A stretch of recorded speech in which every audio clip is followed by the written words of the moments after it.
Okay, start this out. All right. Hi, everyone. I'd like to call to order this meeting of the Hartford Select Board on Tuesday, September 6, 2022 at 6 p.m. Dan Fraser will be joining us by Zoom, and so will Rocket, at least for part of the meeting. So our first item is the Pledge of Allegiance. Would anyone like to lead us? I'll lead us. Okay, thank you. Pledge allegiance to the flag, United States of America, and to the republic for which it stands, one nation, under God, indivisible, with liberty and justice for all. Thank you very much, Lanny. Thank you, sir. Okay, so local liquor control board, we have no items tonight. Order of agenda, any changes? Okay, that looks good. So now we'll get into the select board agenda, and our first item is public comment. We'll begin with people in the room and then go to those who are joining us by Zoom. You'll have 5 minutes to speak. Please address the select board as a whole and not individual members. And please refrain from personal attacks. So we'll start in the room. If anyone wants to comment, they can step up to the microphone. Oh, and please state your name and town or village of residence.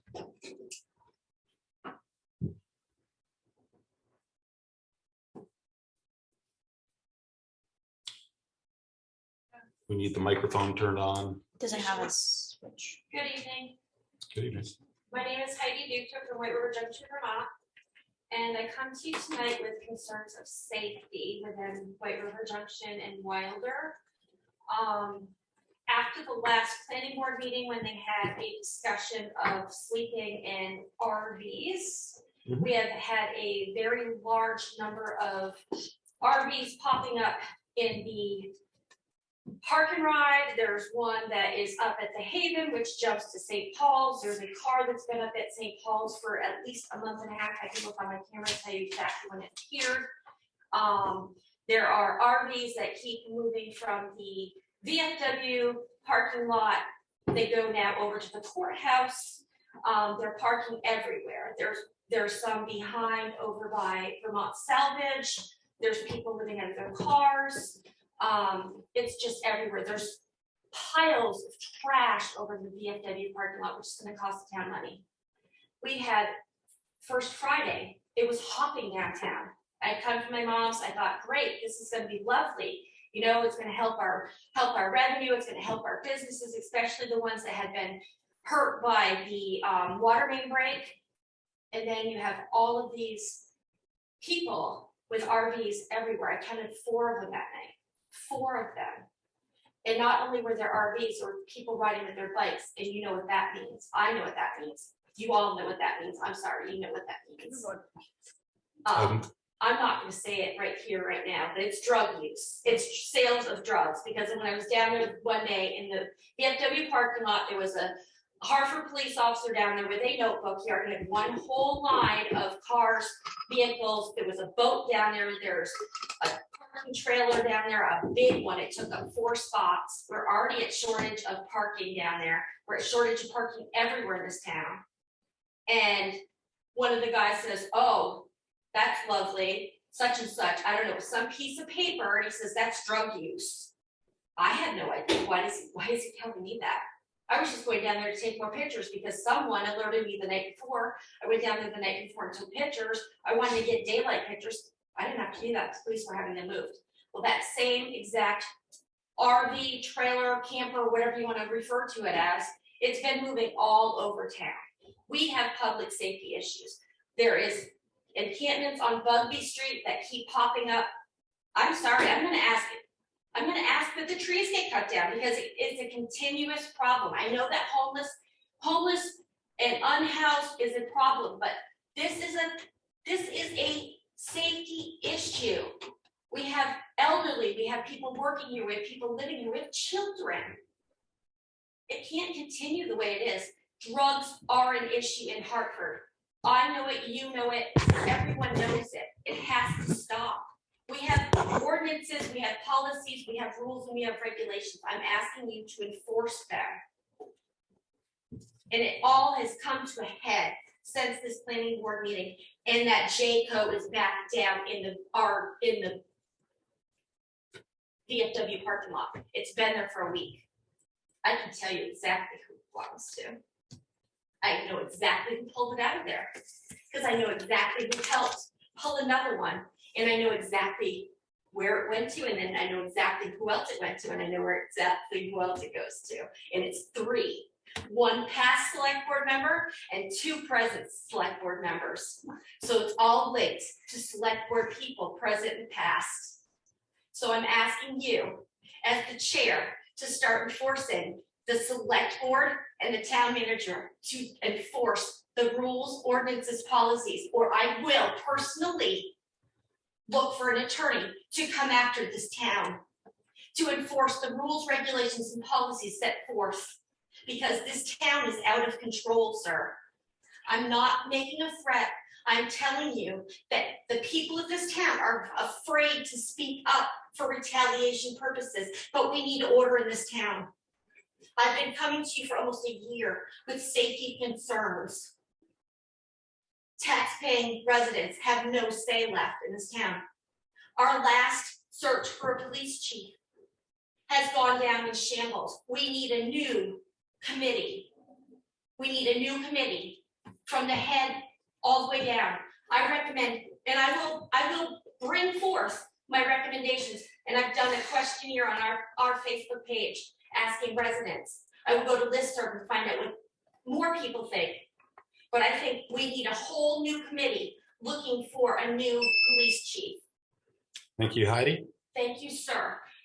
You are free to give us any information you want. We'd be happy to look at it. I do need to state that we are not an enforcement body. We can't go out and enforce this. You need to talk to the police. We will do the best we can to, let the police know that we think this is a high priority, but we ourselves are not an enforcement body. We pass the ordinances and we've done that, but we don't have a hand in enforcing them. So to that extent, I feel sympathy for you that, you have these safety concerns and you feel like things aren't being taken care of. And that's something that we can discuss with our police department, but we don't enforce these things ourselves. May I speak back? Sure. I have had firsthand knowledge that they have been told to stand down when it comes to the homeless, sir. Okay, I have not heard anything of that sort. We can bring in the police department and ask them if that's true and see what they have to say. They're worried about their jobs by answering back. Okay, well, they have a duty as a public official to be honest with the select board. No one's jobs are in jeopardy. So I thank you. And if you have more information to bring to us at a future meeting, we'd be happy to consider it. And when it comes to the agenda consent, I would like to speak on the consent agenda. Yes, please, sir. Okay. Before you go forward, because is there a particular item on the consent agenda? There's 2. Can you tell me what they are so we can pull them out at that period? What can I get my? Yeah, go ahead. One is about Ally Tough Engine and. Well, she's not on the consent agenda, I don't believe. It's on the payment manifest. Payment manifest, payment manifest. And what is it about? I would like to know why we're paying for town fair. Okay, so And town there's fair is also- one. Oh, I can answer There's that. also questions as to why I was not, and I know it was myself, when I requested public record requests, why we're wasting so much time, effort, and now we're wasting all this money on legal fees when we could have just released the public record request, because we are wasting thousands of dollars, and it lists right there for public record requests in the payment manifest. Okay, thank you. We will take that up when we get to the consent agenda. Thank you, sir. Absolutely. Any other comment from the room? Mr. Chairman. Lanny, do you have a comment? Yeah. Tracy, you're aware of what's happening downtown with the vehicles being moved around? Yes, Okay. And yes. the police department And is so aware of is, that? and so is Brett Mayfield and the police department and the fire department. All right, and they're addressing that? Yep, like they always do. So, okay. We have a good crew, folks. And as far as the trash that's down there, what's the plan to take care of the trash? I'm gonna have to look at whether that trash is public trash or whether that's trash that's blown away or whether that's trash from a private dumpster, because we do have those down there, but I'll take a look at that and I'm already sending an email. Thank you, Tracy. Thank you, Lanny. Yeah, Heidi. Lanny, she's free to speak if you'd like, I suppose. Would you like to send you pictures, Tracy? No, I'll work through the process. I want to make sure that this is through the process. Okay. Any more comment in the room? we have any people on Zoom who'd like to comment? No hands up at the moment. All right, well, we will end public comment then. And we will move on to select board comments and announcements. Let's start with you, Kim, and we'll work our way down. I didn't have anything in mind, but I will say that I have had a number of very productive conversations with members of the community, and sometimes it helps to put things in context.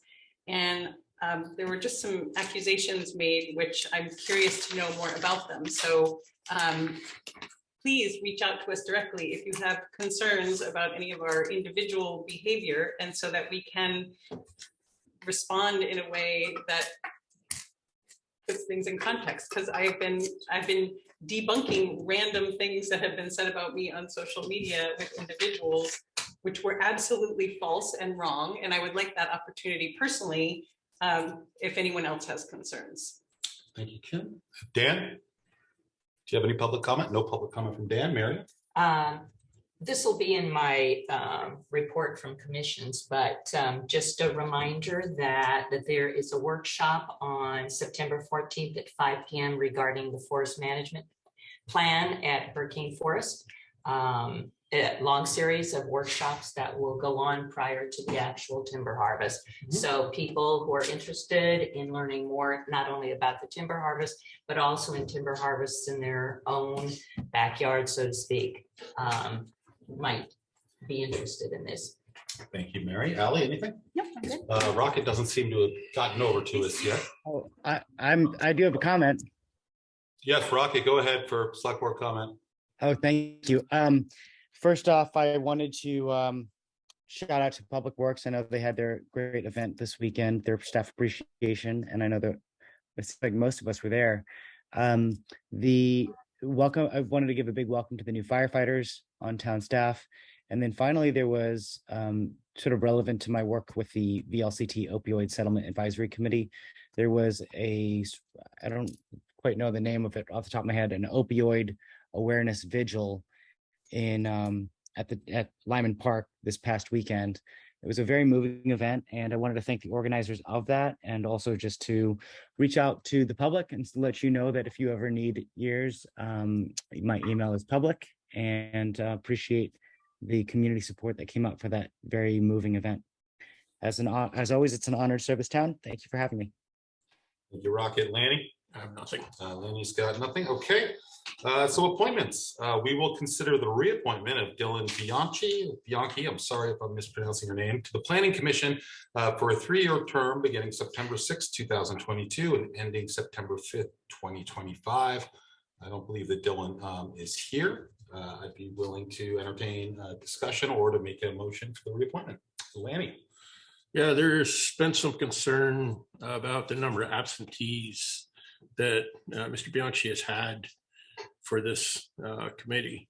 And it's unknown whether it's excused absences or not, but there's quite a number of times that he's been absent from his role as a planning board member, and really question whether we want to reinstate him in that role because of the absentees that he has had in this position. And if we can't have somebody that's going to be able to make meetings, I would really like to have somebody else in that position. I would personally like to have Mr. Bianchi come in here and answer for the absenteeism that he's had at the meetings before we just reappoint him. Be an answer for this. That's quite a number of times that he has been absent. Okay, thanks, Lanny. Yep.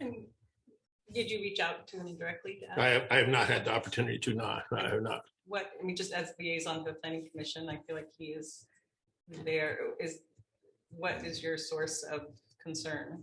It's been a number of times that he's been absent from meetings during the last few years here, last couple of years, and just from for your the own meetings. observation? What's that? Just from your own observation? I was handed this. I was handed a absentee time, and I did look up some of it. He has been absent for quite a number of times of the meetings, and I just wonder if if we want to have a member on the planning commission who's absent that many times is not following what's happening. I mean, there's other people in the community that I'm thinking would be delighted to have that position on the planning commission. And if we can't have attendance, we as ourselves as a select board have an attendance policy.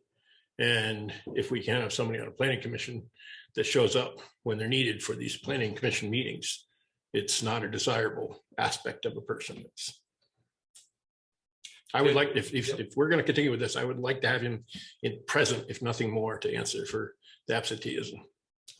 Kim, as liaison, have you noticed excessive absenteeism on the part of Dillon? One thing I have noticed is the excessive increased number of meetings, particularly throughout the Twin Pines and Haven proposals. I mean, they were meeting significantly more frequently than is typically expected. And I don't know if the planning commission, either through our charter or through whatever means, if there is a requirement for attendance, but unless it was expressed by the chair or the vice chair of the committee, I think in my conversations with both the chair and the vice chair, they're very supportive of Dillon's participation. And I guess the question I have is, I think if that was a genuine concern, that it probably should have been brought forth before this moment would have been ideal. I understand. Can we table this until next meeting? I haven't heard anything about this, about the absenteeism. I haven't heard any concerns about Dillon's performance on the board. Did you literally just get handed Yes. a list? Okay. I did look earlier. And I saw that there were a number of absenteeisms as well. I didn't get a full list, but I did do a couple of searches myself. Okay. I'm comfortable moving it forward, but that all depends on a motion of what the board wants to do. I make a motion. Kelly? Mr. Chair, I move that we reappoint Dillon Bianchi to the Planning Commission for a 3-year term beginning September 6th, 2022 and ending September 5th, 2025. I second the motion. Can we get a second from Mary? Discussion? Now, I'm going to vote no on this. I would like to have an answer for the absenteeism. I would think it wouldn't hurt us to wait a week to get a accurate response from Mr. Bianchi himself as far as the number of absenteeisms, and if speak to the chair and the vice chair, see if there have been excused absenteeisms. My concern is that this absenteeism came up literally like a minute ago, and someone handed you a list I of found out reported about it absences right when the meeting was started. So I found out about it earlier today. I don't think that's great procedure, and I think it should be brought up earlier if someone wants to table it. Any more discussion? Rocket has his hand up. Okay, Rocket. Oh, I'm going to abstain from this because I think, Mr. Chair, I think you have a point that it'd be better to be prepared, but I also think that in the event that Landy's list is right, that there is a pattern of absenteeism, it's probably best for the select board to try and hold ourselves and our committee appointments accountable to that. So without knowing, I'm just going to abstain. I just don't think it would hurt to wait a week. I wait a couple weeks to do this. Okay, thank you for that. In the absence of hearing something from the chair and vice chair of the planning commission, I don't think it sets a particularly good precedent to just table stuff because you receive a list of purported absences right before we take a vote on it. I don't think it's good procedure. That said, any more discussion? All right, we'll take the vote by roll. Lanny? Nay. Rocket? Abstain. Allie? Aye. Mary? Aye. Dan? Aye. Kip? Aye. And I will vote aye. So we've got 5-1 with an abstention. All right, so that brings us to the town manager's report. We'll turn that over to you, Tracy. Hi, everyone. I wanted to take the opportunity tonight to kind of sit down with all of you and focus on one subject, which is cannabis licensing. As you know, the town decided to opt in at town meeting day this year, and then later on the select board opted to make themselves the local cannabis control commission. What we've been dealing with is this is an evolving situation. Let's be honest. The state is learning as we're going. We're learning as we're going. Other municipalities are learning as they're going. What we do know is a little bit more about the state level process. So I've highlighted that there for you in your written report, but for the folks at home, applicants complete and apply through a portal. There's not a paper application, it's an online application and pay an application fee. The Cannabis Control Board staff do an initial review, a secondary review, the background check, and all the interviews that are needed. Staff determine if that application is complete and submit a recommendation to the Cannabis Control Board itself for approval or denial. And if it's approved, that's when that notification comes down to the Select Board as the local Cannabis Control Commission. And it sits there and waits for the local control commission. If we didn't have a local Cannabis Control Commission, that application would be approved at the state level, and we would simply be informed that we were getting a cannabis establishment in town. So if you have colleagues, or if you know somebody in a different town and they're saying, wow, that's how it works in my town, that's because they've elected to not have a local commission.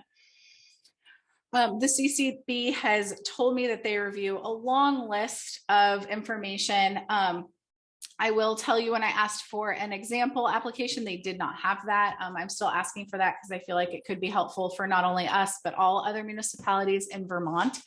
But you can see from that list, it's contingency plans about disposing of inventory and timelines, and Department of Fire Safety, and documentation of insurance coverage. It's really an extensive looking list to me.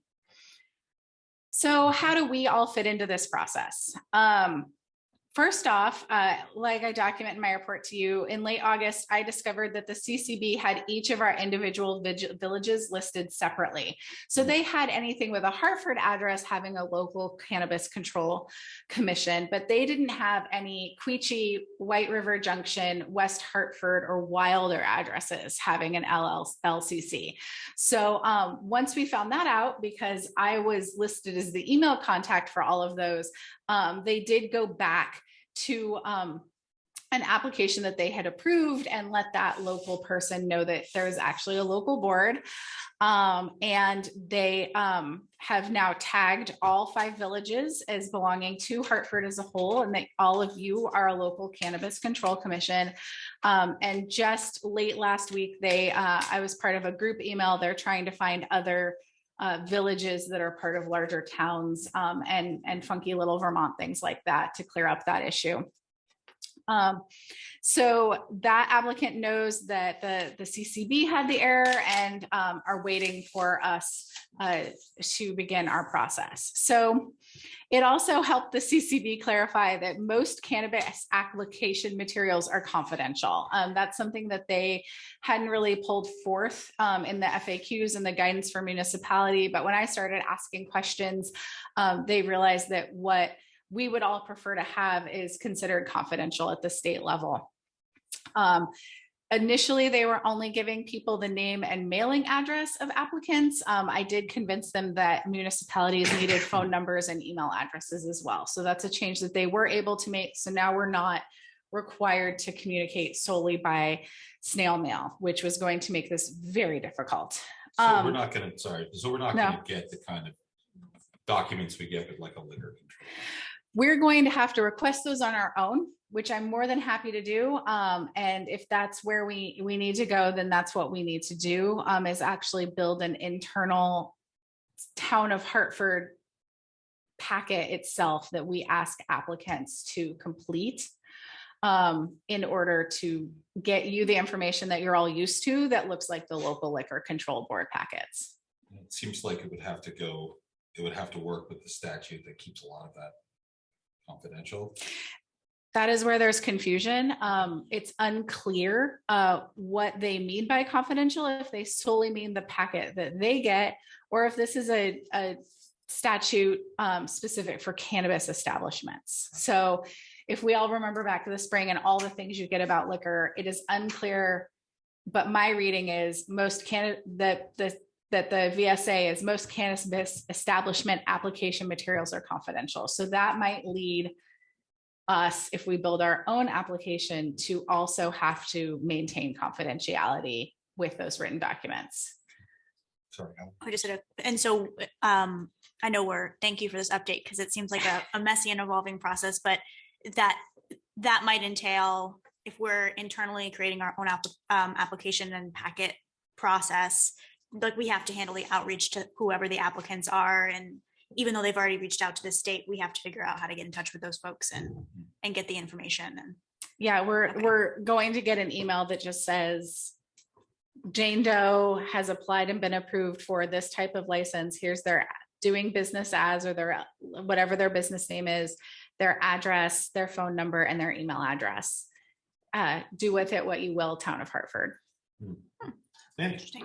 This brings up a question of who has the higher authority on this, the state or the town, in regards to cannabis control? Does the state, with their authorization, are they taking the town out of this, or do we still have local control available to us in terms of the licensing? Because it seems like a lot of the stuff being at a state level, it kind of weeds us out somewhat. I'm trying to understand where our role still is in this. Yeah, and that's where I was kind of leaning as I continue to write this all down for all of you and think about it a little bit more. For example, if you don't make a determination within 60 days of an application, it just automatically gets approved.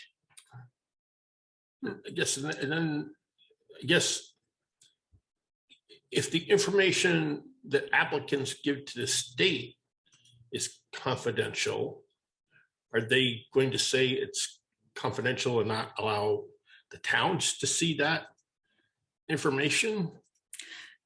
At this point, from my conversations with the CCB, we will not be getting any of the supporting documentation related to someone's state level application. They will not be sharing that information with us. So wouldn't it be some of this or most of the same information though that would come at a local level presented to us though?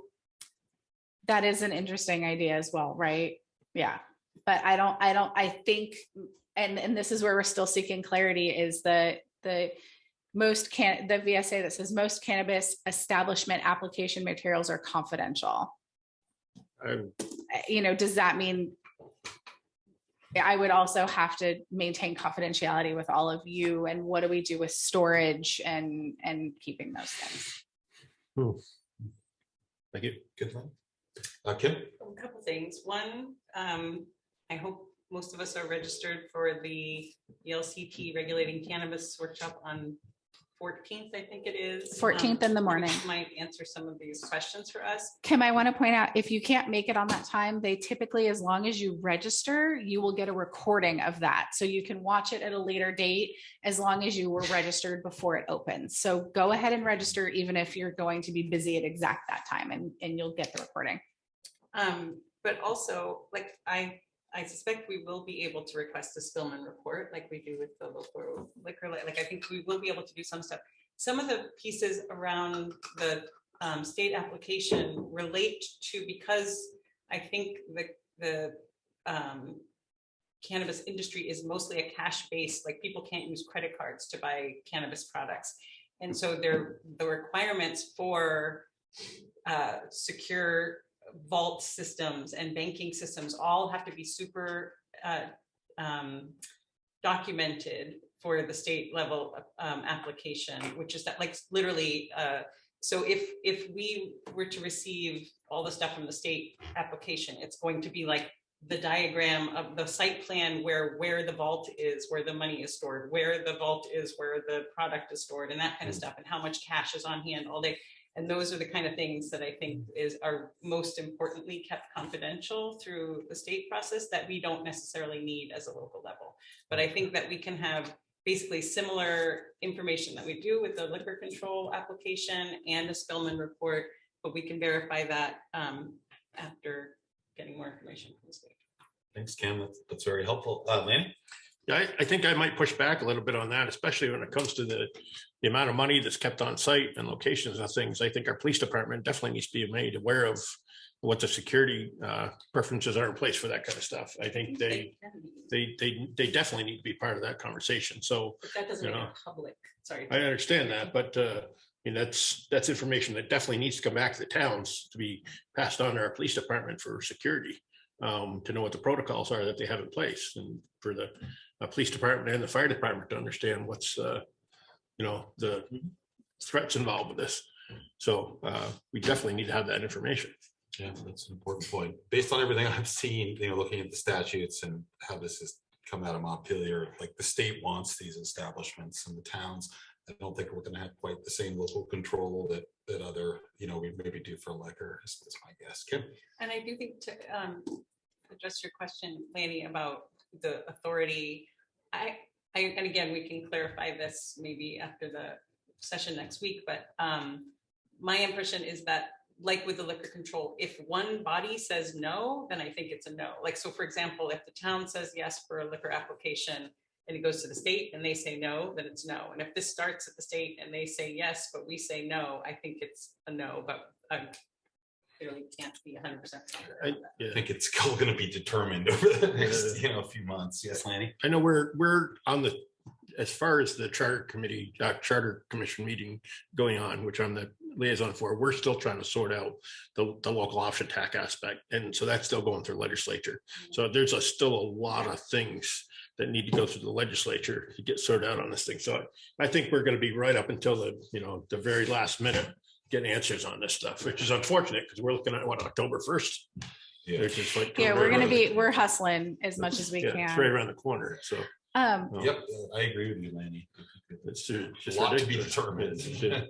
We're on the job. I think what I would like to just brainstorm with you all for a minute is, if we do grab an electronic copy of our liquor control application and we do something like that, we get a Spillman report, we make sure that we have fire safety, and that, they have their permits to operate. That might be the first step of the information that we can collect internally to bring this forth to you all during the month. Those are, when I've watched you all do liquor control, that seems to be the top three things that you're mostly concerned about, is the police background information, the fire background information, and if they're currently permitted for the space. So that might be where we want to start. Yeah, and I think anything we could get like that would be helpful, but it's interesting, I know in some states, like people who've been convicted of a marijuana offense actually get, like, if not priority, that can't be a reason for denying a permit. So it's going to be a little different when we look at some of that information, which might be disqualifying in another context. Lanny? Yeah, the other question I guess I still have out on this is that if we're going to be considered as a town for a grow site, I'm not sure whether we can have the police involved in terms of security for that grow site, or whether applications need to come through us for a grow site or processing or retail sales. I mean, there's three different things happening in the state. There's grow sites, there's processing, and then there's a retail sales aspect. So I guess I'm not sure from our perspective whether we've authorized all three to happen within the town of Hartford. I believe that we have, but if we do, how are we going to have the designations between these when it comes to the Cannabis Control Board? Is it going to be, are we going to have it designated for grow site, for processing, for sales? How are we going to go about this? Because there's the three different aspects of this. I know there's a lot more questions than there are answers, and I'm just throwing more out there, and I apologize if I'm throwing out questions. No, But, when you say that, I think, well, you all get the same packet, whether it's a first class or a third class consumption. So maybe those, knowing that we have opted in as a community to all of those, maybe that the packet is what the packet is, very similar to liquor control, where you know what they're aiming to serve. And but have we actually opted in for a grow site or for a processing site as well? we did the integrated So licensing. we've done everything. Yeah. So, okay. And do you know if we have any applications in the works for? I don't see them until they actually go through the state level. But I've heard that people are interested and are completing their applications right now. For which phase? I don't know. Good. Lanny, I might be wrong on this, but my understanding is that we were only allowed to vote on whether or not to allow retail, but that the other parts of the cannabis chain, from growing and warehousing and lab, was not within the purview of any given town to vote on. So I think that was approved statewide, and that each town was given permission only to vote on whether or not to allow retail, which we did. And those integrated licenses are limited. So, okay, so can you verify that through our attorney, please, Tracy? Yeah. Yeah, because if we're gonna have a grow location in town of Hartford, that's a concern that I would have in terms of security wise and processing as well. Okay. Thanks, Larry. Yeah, just like I say, there's more questions. I'm sorry, but a lot No, of questions, not many answers. we're gonna have to feel our way through it for a while, I think, until the process gets, put in place. Tracy, anything else? No, significant activities report. Many thanks to Vincent Beckley, who was our certified pool operator, and they're going to remain on staff for the winterization of the facility. You can guess if we're closing down the pool, we're getting ready to turn the ice on. So get your skates sharpened. That should be around October, November. And I'm scrolling down for all of my names. But I'm not going to catch them. Yeah, we have a new Public Works staff member, Kwame Banks, who's our newest water employee. So Kwame, thanks for working on us with making sure everybody's water is clean and drinkable. Super nice guy. And I'm gonna miss all of my new firefighters' names, but we just did the swearing in on 5 of them. There we go. So welcome to Max Wunderlich of Heartland, Rick Colburn of Canaan, Ryan Holsart of Canaan, Jeremy Rada of Lincoln, and Cody Place of Rochester, New York. So thanks for joining us, gentlemen, and we're looking forward to having you on board. They'll be in training for a little bit and doing lots of good work, and then you'll see them out with the crews. Thanks, Tracy. Any other questions for Tracy? Lane? Yeah, Tracy, can you give us an update on the Briggs building? I don't have any new updates. I believe that some of the basement is still under the authority of the fire marshal, but otherwise it's business as usual. That's the only update I have. Have you had a chance to talk to David Briggs about the status of he's a billing manager? Have you had a chance to speak with him about the status of what's happening over there? No, I have not. We've spoken about other topics, but not that one specifically. Yeah, just definitely keep an eye on that, see if there's anything we as a town can do for that. By being in contact with him directly, it wouldn't hurt. Okay, thanks, Lane. All right, so that was the town manager's report. Now we're going to have a public hearing. Do I always forget, do I close the select board and then open as a public hearing? Yes. All right. I'm going to look over at Lori and ask her what you do, because she All is right, the so subject I'm gonna matter close expert in the this room. portion. I'm going to close the Hartford Select Board for now, and we're going to reopen for a public hearing. This involves an application to the state of Vermont for a Vermont Community Development Program implementation grant for Riverwalk housing project. And Lori Hirschfield is here. So Lori, I'll turn it over to you. Thank you. Before we actually go into public comment, I thought it would be helpful for everyone if I could just do an overview Sure. of the project. And we also have 2 people from the applicant. We have Ben Sturz with Evernorth and Beth Long, who is representing Twin Pines Housing Trust. I can't get my computer to read like this. Okay, did that work? It's the only one on there too, so it should be pretty easy My to find. computer's not reading the USB just yet. So. Oh, okay. Well, you have a few minutes. I'll get into this a little bit. So what I want to just have before you is just a quick overview of the project. This is a multifamily housing project. It is a joint effort between Twin Pines Housing Trust and Evernorth. But the way it's working is a little bit different than what you've seen in the past for the housing projects. This one is actually going to be developed by the property owner, which is DEW, and the developer that has stepped forward to work with them as a team. And they will actually be developing a 42-unit of multifamily housing project at the corner of Prospect Street. Now, many of you may know this. It is it's right at the edge of how you enter into the town from the New Hampshire side. And it's the 3rd lot that is going to be developed of a 3-lot development project, of which 2 of them were previously developed. It is also the site of our first TIF district improvement project area. And so, did I kick off something here? Okay. I will move my feet away from here. Okay, so in this, so we'll get into this in just a minute for the presentation, but I want to go over a few other items about the program and how it works. As we talked about this on August 23rd, this was the opportunity to look into the project a little bit further through the public hearing process, and then whether or not the town wants to go forward with an actual application for the Vermont Community Development Block Grant Program.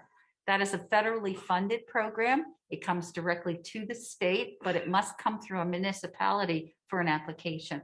And that's where we're at this evening, is considering that application through the town.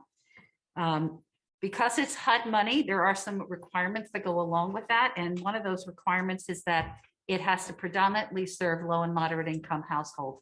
And during the presentation that'll be done by Evernorth, he will go over some of those particulars about how it does meet those requirements. In addition, there are also requirements about the public hearing and the noticing of that. And we did complete those requirements for 15-day notice period for this particular, for tonight's meeting.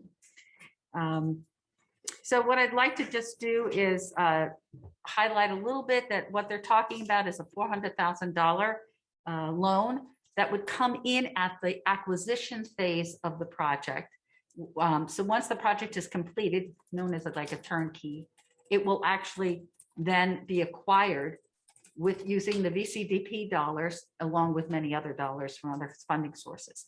And so at this point, what I'd like to do is to hand it over to Ben. I think you'll start off, or Beth. Okay, and you could just stand up at the podium, and then when they do their presentation, I'd just like to tie it up a little bit more before it goes into public comment. Great. Just please state your name for the record. Great, thank you, Larry. My name is Beth Long. I'm the CFO and Deputy Director of Twin Pines Housing. I'm here today with our representative from Evernorth and Sturts. And as Lori said, this project is a little different in that we're going to acquire it after it's built. But in order to commit to do that, we need to secure all the financing ahead of time. So this is too many acronyms. CDBG money, Community Development Block Grant money. Vermont calls it VCDP money, but it's the same program. It's about 2.5% of the total funding for the project. The project is a little over $15 million, and so but every layer of our funding is important, and this $400,000 is an important piece. Is the Tracy? Yeah. We're just gonna take a quick look. I'm sorry, I'm sitting alone.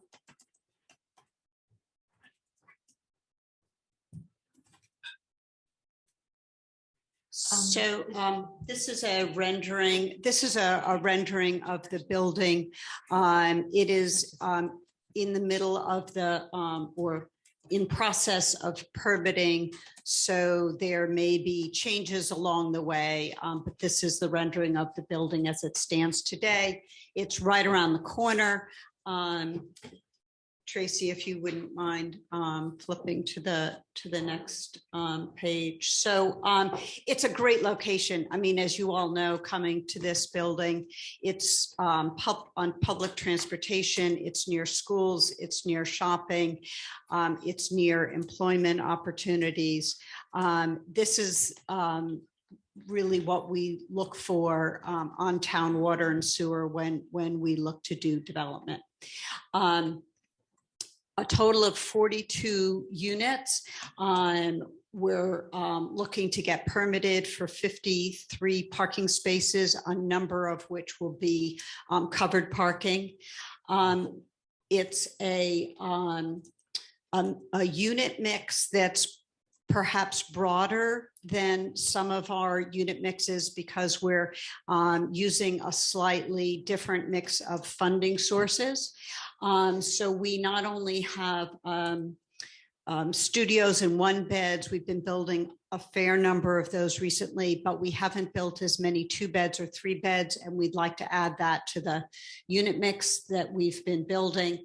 And then the affordability, if we could scroll down a touch, as you can see here, 90% are considered affordable in the low and moderate income. We are also going to do 4 units at 100% of AMI, which we consider part of the workforce housing. And again, as you can see with the unit mix, 71% is at what's considered low income housing. So I think that's it. If you just, if Tracy, if we go to the Sorry. net, oh, I'm sorry. No, it's okay. Okay. Yeah, it's, I think we're gonna not have that next slide in this one. It's Oh, not- okay. Well, the next site was what the site looks like, but again, I'm assuming most people here drive by it on a regular. Oh, no, go ahead. No, those are. Oh, that this isn't it. one. Oh, Okay, yeah, it's this coming was up. It is on. coming up. This was added in kind of as a reminder. I'm sorry, we end up talking about average median income a lot.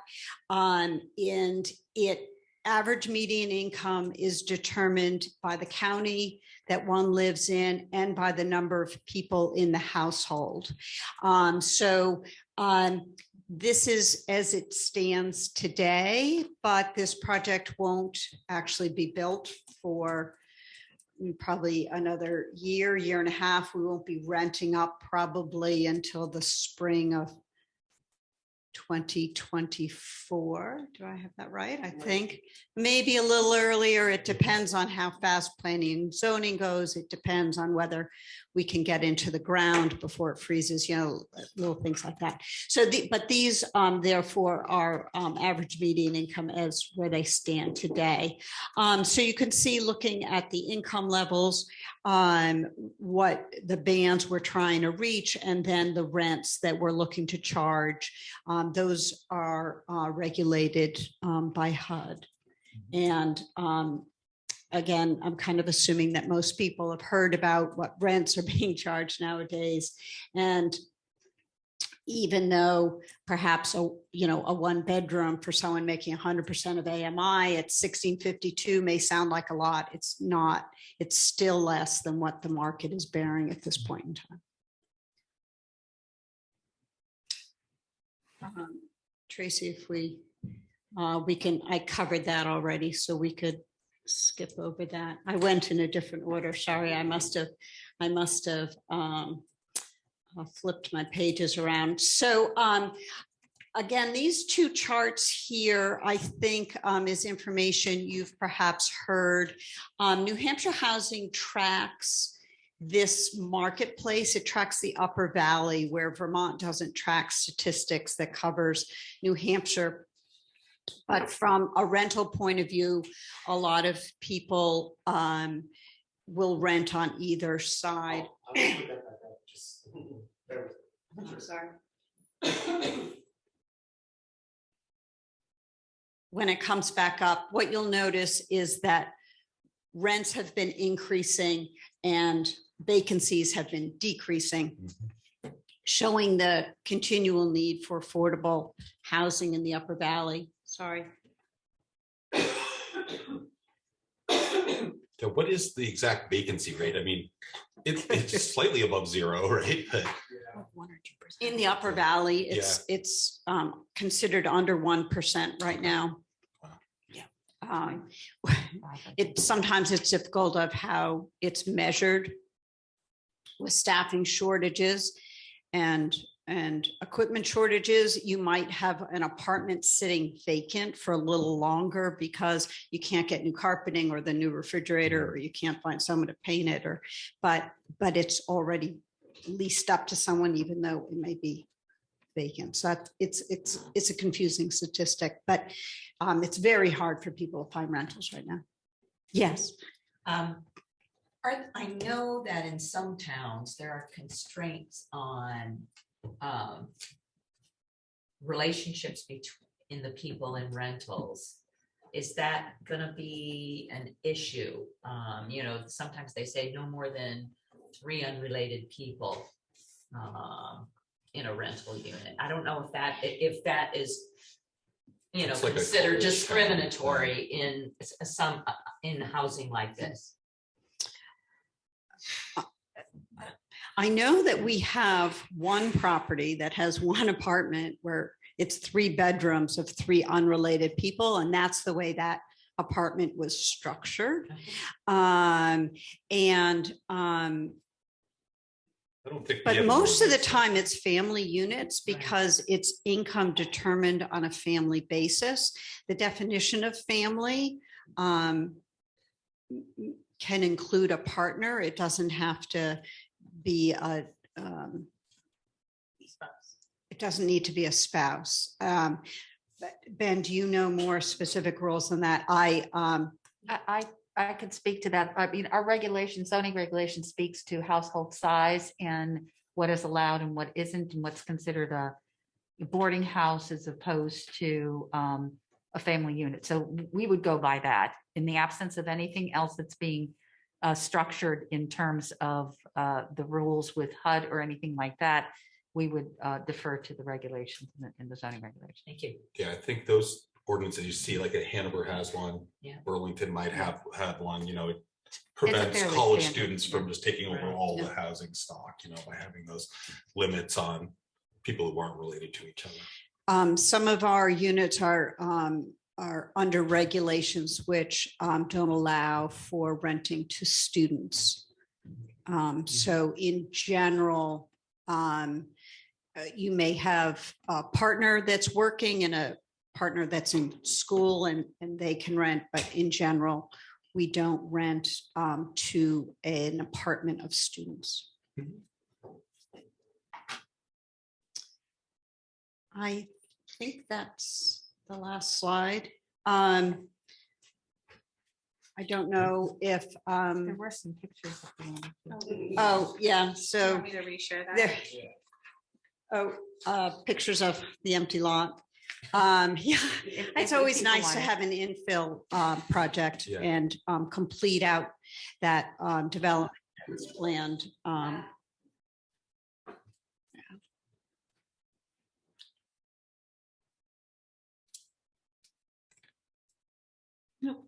I think we're safe to keep going. Okay, okay, yeah, Come up when great. it does. Yeah. Great. So I don't know if anybody has questions for either myself or Ben, who, as I said, is with Evernorth, our co-developer. Questions from the board? Lynn? I just have a question. I think this one probably for Lori. The Vermont Community Development Program grants that we're looking at here, what are the possible uses for these grants other than housing? Well, it goes according to, they have a plan that they adopt every so often at the state level, which prioritizes the use of the dollars. So it could go for commercial development if it's creating jobs. It can go, so economic development and creation. We've done some of those before. The Village at White River Junction was one of those where it was job creation.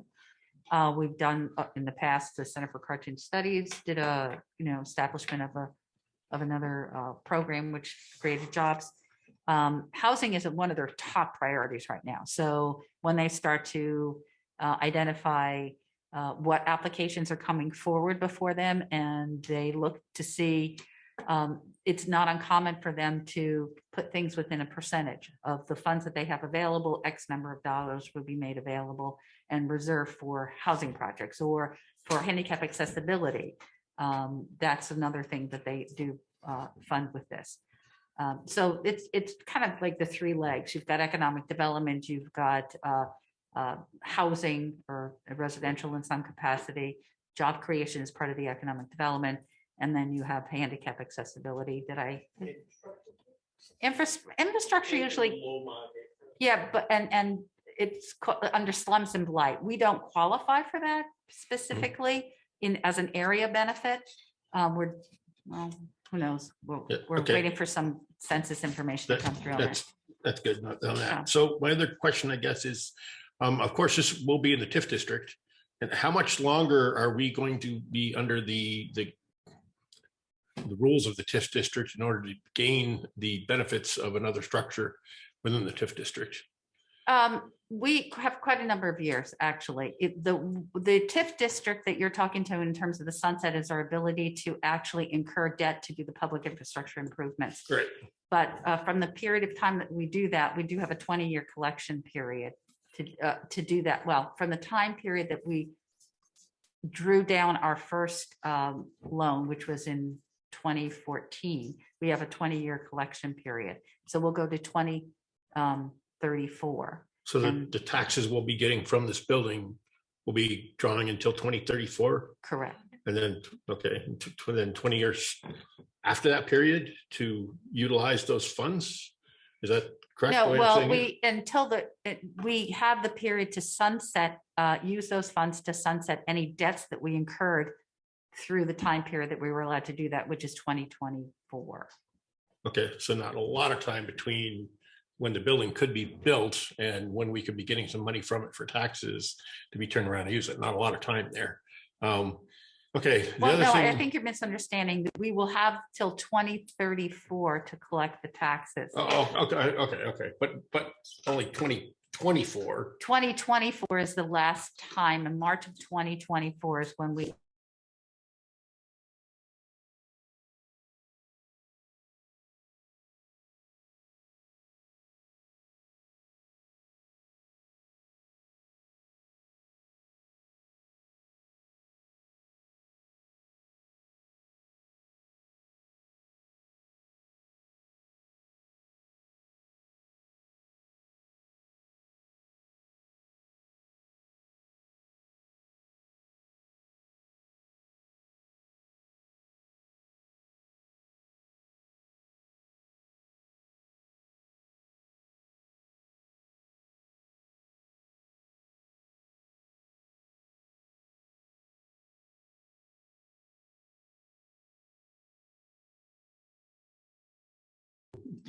we all have to consider the taxes that come from the school district, and they're the largest percentage of taxes in the town of Hartford.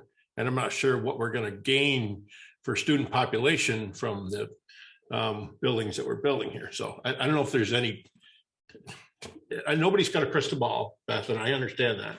But is there any from the previous projects that Twin Pines has put up, can you give us an idea of how many student population we've gained in the town of Hartford so that we can look at that side of the coin to the taxpayers to look at that as well? I don't have those statistics. I agree with you that, the 4 3-bedrooms are going to have some children in them.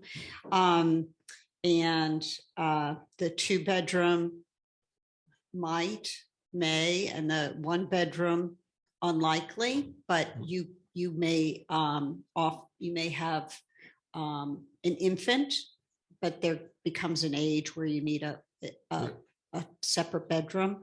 I know there are statistics, and maybe Ben can speak to this, that show that a new development like this does not have a material impact on schools in general, but that's a nationwide kind of study. I don't have those statistics at the tips of my fingers, but if I appreciate the concern, and obviously I'm not conversant in the school population trends right now in the town, but the region is reported to be underhoused by up to 10,000 units, and adding 42 is small. There's no question whatsoever that we need this within the town of Hartford and the Upper Valley. I question the larger impacts beyond just the structure itself. And I'm in support of it. We need to look at the big picture of how this affects everything within the town. So I would like to remind the commission that under state statute, the affordable housing projects all pay property taxes and contribute to the costs of being in the town. Thank you. Dan's had his hand up on Zoom. Dan, if you're ready. Yeah, can you hear me? Yep. So I just want to check to make sure that checked in with the environmental sustainability coordinator for about green space, so that if possible, we don't have more paving than we need to, and we have trees, etc. And I also, with the new energy bill that's just sort of coming down from the federal government, I'm encouraged to see that you have heat pumps for heating and cooling, but also wonder whether there's funding for Powerwall types of things to store electricity before the building's being built. We can look at that now and see if there's grants available to do that. So. Great, I appreciate that. Ben, that's getting into the details. Yeah, that's a good question. In terms of the site itself, there's not a lot to do the kind of green space we typically would do in another project, but a lot of it's devoted to stormwater detention on this particular site. Can you guys, is it possible you guys could take a 5-minute break after we set this, after we start the Zoom meetings?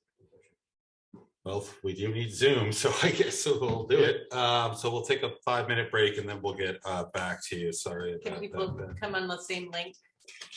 Or do you need a new link? Yeah. Okay, so if you have a hard time getting on. It's a problem with the station. Okay. So I think sorry. If folks on Zoom have a hard time getting on, maybe email the town manager. Email me and selectboard@hartford-vt.org.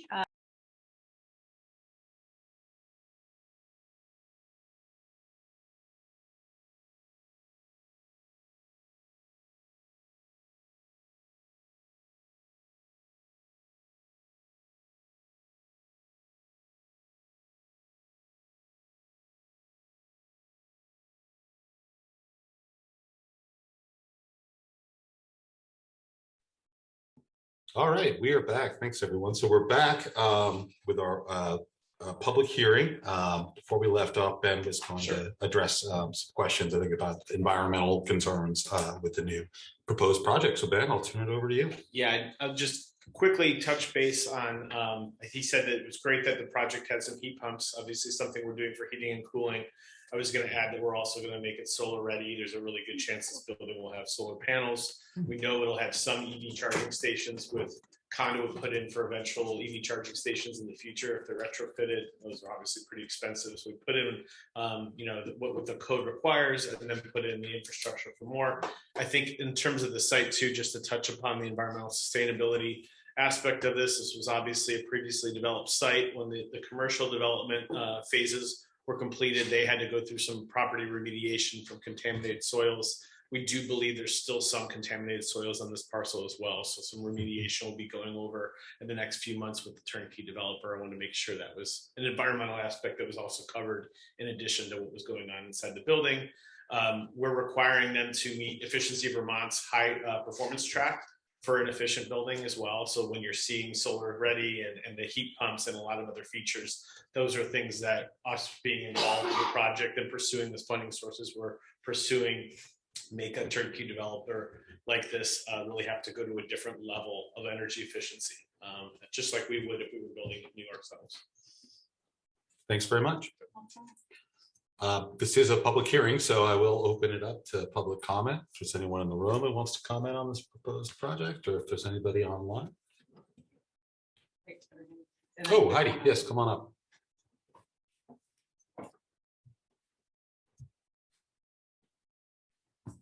Can I address this question to Lori, please? You can ask the question, yeah, then So Lori can answer it. We'll turn it over. So I attended the planning board meeting where the Burlington firm was proposing to build on the same exact lot. And they had one extra unit within this building. And they proposed the same exact amount of parking spaces. And that project was turned down because there was not ample parking. So my question is how is this project any different when we have a parking problem within the town limits? Well, if that's Lori or either Beth or Ben want to answer. Okay. So I'm honestly, Heidi, I've heard this question before, and I'm not quite sure what application you're referring to because we have not had an application on this site for a development of a housing project? It was January 27th of this year, January 27th, 2022. It was a Burlington firm. And the reason why I went to that meeting and specifically was because Kim Sousa is the liaison to the planning board, and I sit through these meetings. And she said that she was very excited about about a proposed building site going up on the corner of Prospect and Maple. And if you would like, I can actually go pull it up on my computer. So that was a sketch plan review, and that was not a formal application. It was an informal. It sounded to me as if you were saying that something was turned down, and I'm not sure. Were you? I was actually not at that meeting because I was out of town. But my understanding is that was the first kind of sketch plan review where they say, hey, we're thinking about doing X. What do you think about that? And it's an informal feedback session in preparation for someone that would be potentially coming forth at a future time to do an actual formal submittal. So I don't know if you were on board at that time and you might be able to speak to it, but I defer to the select board in terms of how they would like to have the question Or Kim. answered. Kim, sounds like we have Kim, an okay. answer to Heidi's Well, I question. think, I'm trying to look for the name, because the Burlington builder, I think, is still the builder, right? Yes, he's Yeah, it still the starts with a builder. B. What's the name of it? Braverman. Yeah, so Braverman, Ken yeah. Braverman is one of the two turnkey developers. I think that's listed in the application. Yeah. DEW is who currently owns the site. Together, they make DEW Braverman LLC. I think he had some early sketches, not as developed as the one rendering we're showing now when he came before. My understanding is that at the planning commission workshop, there was some good reception.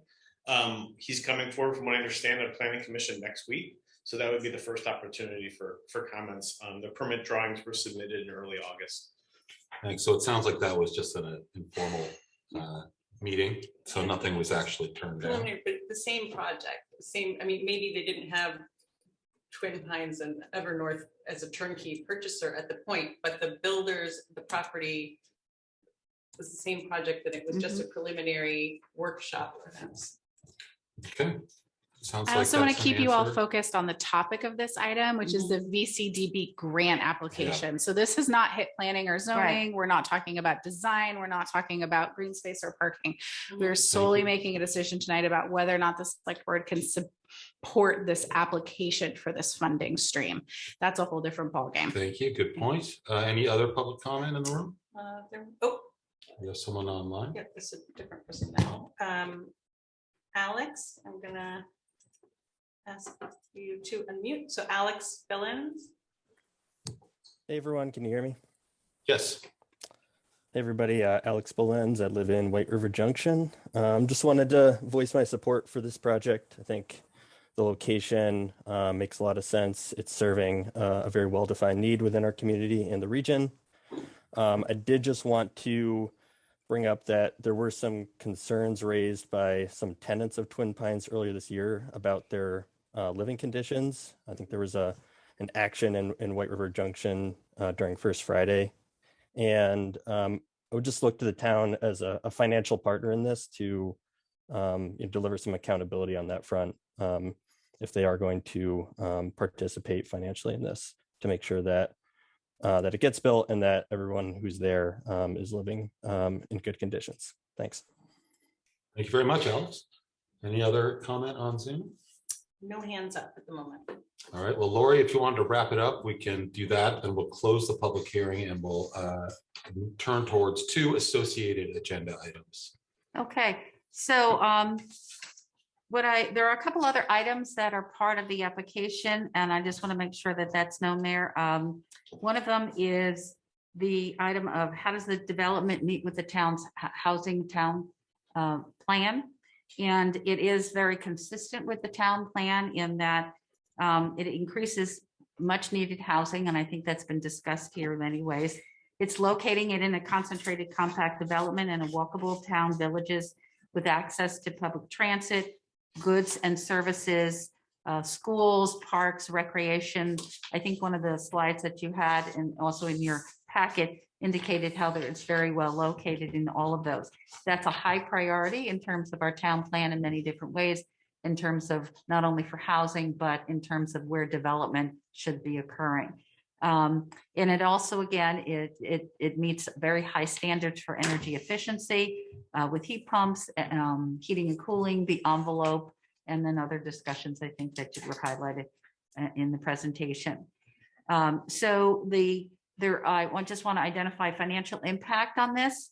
It includes $12,000, not through the grant, but through other funding sources of $12,000 to be put aside in order to cover the town's grant administration costs for outside services, and those are typically legal. In this particular thing, there are several agreements that have to be assembled and put together, but it's just a one-time transaction. Don't think I'm doing anything here. It's a one-time transaction, so it does limit the amount of fiscal responsibilities going through a finance department. And there may be just one or two invoices that have to be applied for legal, and then the reimbursements that we could do for that. And also because we're going it through acquisition as opposed to a long-term loan, we're only obligated to do annual reports, which are the responsibility of the sub-grantee, which would be Twin Pines Housing Trust. And that they have to work with us for 5 years in terms of doing those financial reports. Instead of if it was a long-term loan, there would be 20 to 30 years that we would be doing those reports. And I think the state prefers not to have those long reaches as well in terms of timelines.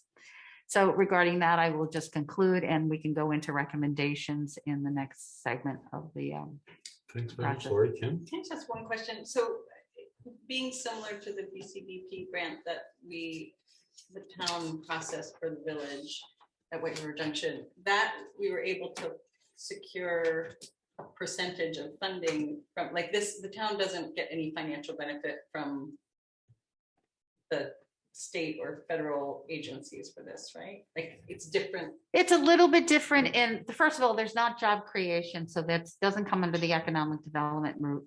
But there are recapturing of funds through loans. But I will tell you, it typically gets rebuilt back into the next phase in 20 or 30 years, and it gets reintegrated back into the same project is typically what happens. I mean, you could speak to that a little bit more.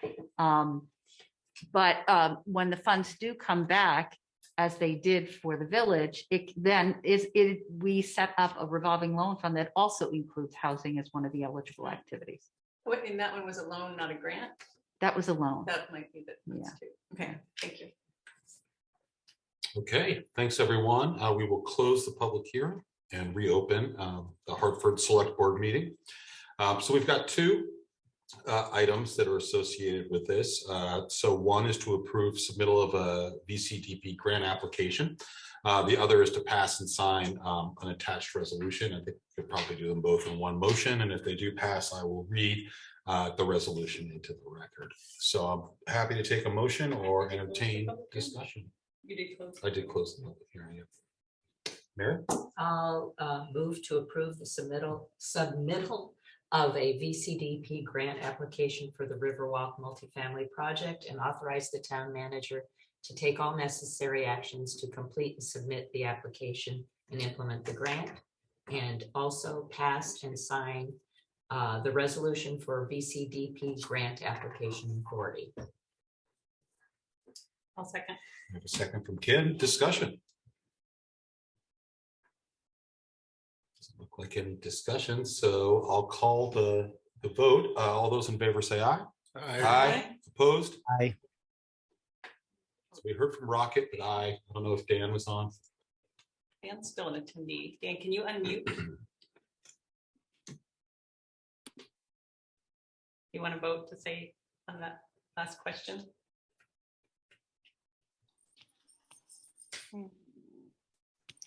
Yes, I support that. I'm trying to figure out, I don't think I'm a panelist. We'll work on getting you over as a panelist, Dan. All right, so the vote passes unanimously.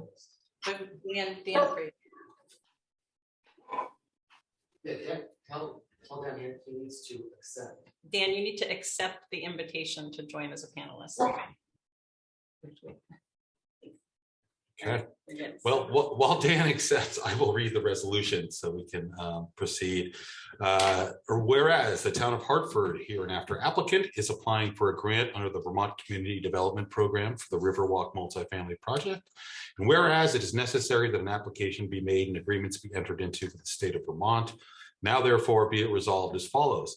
That applicant possesses the legal authority as defined in the state act 10 V.S.A. section 683 subsection 8 to apply for the grant and to administer the program, and that applicant apply for a grant under the terms and conditions of said program and agree hereby to enter into certifications and assurances thereof. And the applicant has a duly adopted and current municipal plan dated June 4th, 2019, and that the project is consistent with said plan. And the applicant has received documentation from the Regional Planning Commission that the project is consistent with the regional plan, and that Lori Hirschfield is hereby authorized to be contact person and as such to provide on behalf of applicant all documents and information necessary for the completion of said application and to provide such coordination as may be necessary for said application.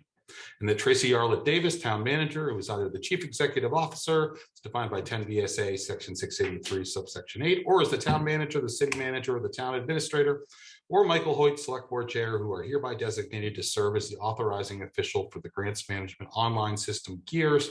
And that is understood that if the application is funded, the receipt of VCDP funds, as federal funds pass through the state of Vermont, may require that an audit of the applicant be conducted under the provisions of the Single Audit Act as amended, and that VCDP funds may be used to fund only a limited portion of the audit cost. That's passed this 6th day of September 2022. All right, and with that done, we can move on to our next item, which is executive session. So Rocket is informing that he's recusing himself from this session. I will take a motion to go into executive session. How do you want to bring Dan in? Dan, I think we're going to bring you in on, do you want a phone, computer? What's easiest? We can get Dan on phone. Dan, just for security purposes, I'm going to ask you to actually exit out of Zoom and come back when we come back, just so we don't necessarily have an inadvertent hot mic. Okay, so I'll take that motion. Mr. Chairman, yes, make a motion that we enter into executive session to consider premature general, under the terms of premature general public knowledge or probable litigation to which the public body may be a party. 1 V.S.A. section 313 subsection A1. I second that. Got a second from Ally. All those in favor say aye. Aye. Opposed? All right, we are now going to go into executive session.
So let me see if we can get Dan and Rocket. All right. Well, we are out of executive session. We took no formal action and there is nothing to vote on. We had a break scheduled at 8, but I suggest is that we take up the banner and town hall flagpole policy first, then we'll take our break. And so we'll get something done right here out of executive session. So the draft town hall flagpole policy and downtown banner update. Tracy, if you want to give us. Do you want me to do you want me to start while Dan and Rocket come over as panelists? Yeah, I mean, if they're on and can hear it and they're just not panelists yet, then I think it would be fine for Dan is back for on. them Rocket to is not. you to start. Okay. I just texted them to see. Come back. If you want to give us just an update summary, and then we'll hear from the public. Yeah, definitely. So we've been receiving some additional requests to fly additional flags on the flagpole outside of town hall. So that's the specific town hall flagpole right out there on the front door. In addition, we are aware that community stakeholders are looking forward to the small banner poles in downtown as we complete both phases of that project. So that's where this came from. So what I've worked up is a draft town hall flagpole policy that addresses special flags and adds special local provisions for additional times to fly flags at half staff. Thank you to a couple of department heads who brought up that item that we added in there. So that's kind of the main part of the matter. Another thing that we wanted to let you all know that we're working on this winter is clarifying the town sign ordinances to address the small banner poles that will be available on downtown White River Junction light poles. Bearing supply issues, we will be able to use those with the completion of all of the beautification work in spring of 2023. For those of you who are on the board at the time, we did struggle to get some of the light poles towards the end and had a long wait. So I don't want to promise that everything will be up at the end of beautification work. And we're also evaluating the regulations for banners, which could be displayed across a public street above traffic. So you'll see those in other municipalities, 4th of July celebration, congratulations girls hockey, those sorts of things. So items that we're evaluating, including size and material, restriction on language or graphics, criteria and process for approving a banner, length of banner placement, related fees, and considerations for insurance and liability. All of this came up because, as you know, we are fairly understaffed across the board. We don't anticipate that changing anytime. And so we want to be clear if I'm going to make this up right now, the Center for Cartoon Studies would like congratulations graduates to go across Main Street for their graduation ceremony, that we have the staff, we know how much time it takes, and we have the equipment to get up and down safely. We don't want to say no to anybody, but we also don't want these to come through on the fly when it's been a busy week for everyone. Everyone that I spoke to said that, you know, our goal is to present a lively, vibrant downtown White River Junction and celebrate our community. And that across the board, we all feel like having clarity on a process and bringing that forth to you all and then letting us work on it over the winter would be very helpful. So you'll see also attached to your packet is a draft town hall flagpole policy that mirrors the flagpole policy up in Montpelier, who also has had this consideration brought forth. And it adds a couple of items. It says that we're always going to follow the federal and state flag code and protocol, but it does offer a process for community requests for special flags or banners to be displayed at the flagpole at Town Hall.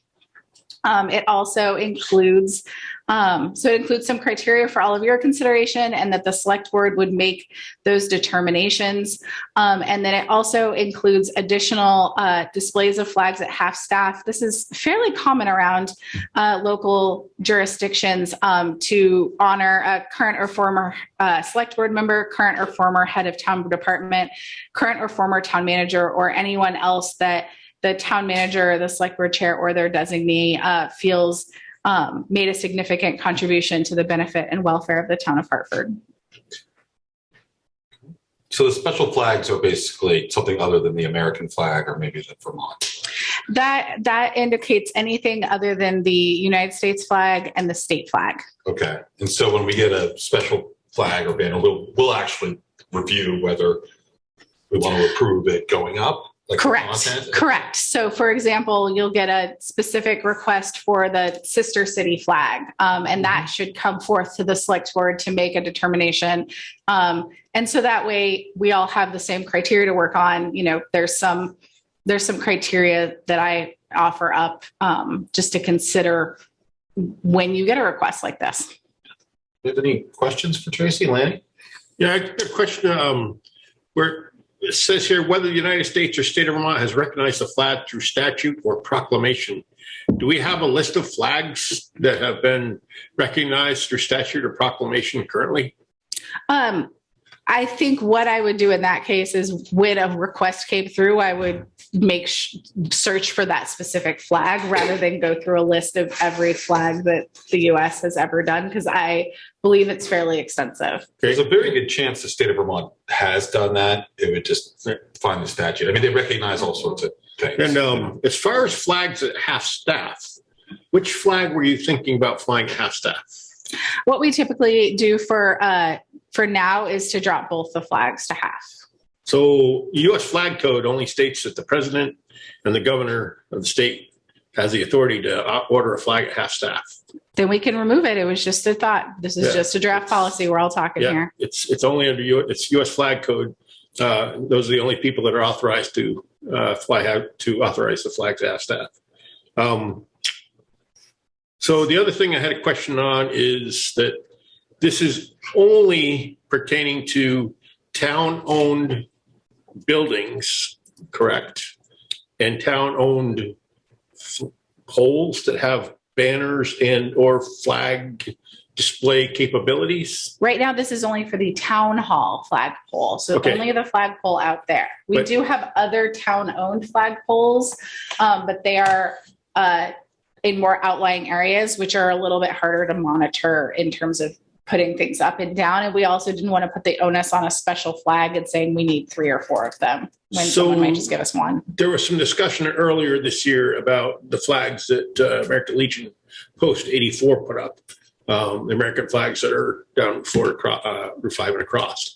So it would not pertain to those flags, the 30-day window? No, this is just for that flagpole out there. Okay. But the banner aspect would not apply to those either. The banner aspect that we're looking at is specifically the downtown banners that have the 2 parallel poles that come out that have a flat banner. Okay, that answers a couple of questions that I had. Okay, thank you. Kim. So this doesn't fit, so there isn't any policy around the banners then? Vermont is complicated because we have a lot of sign ordinances and billboard ordinances. So there right now isn't anything that is, there was something once upon a time, but it's pretty old. And it needs to be re-looked at in light of all the work we've done down in downtown. But there was something once upon a time, but it's old at this point. And statute changes a little bit about sign policy at the state level. So those would fall into sign categories probably then. Like whatever would go up over the street. Exactly.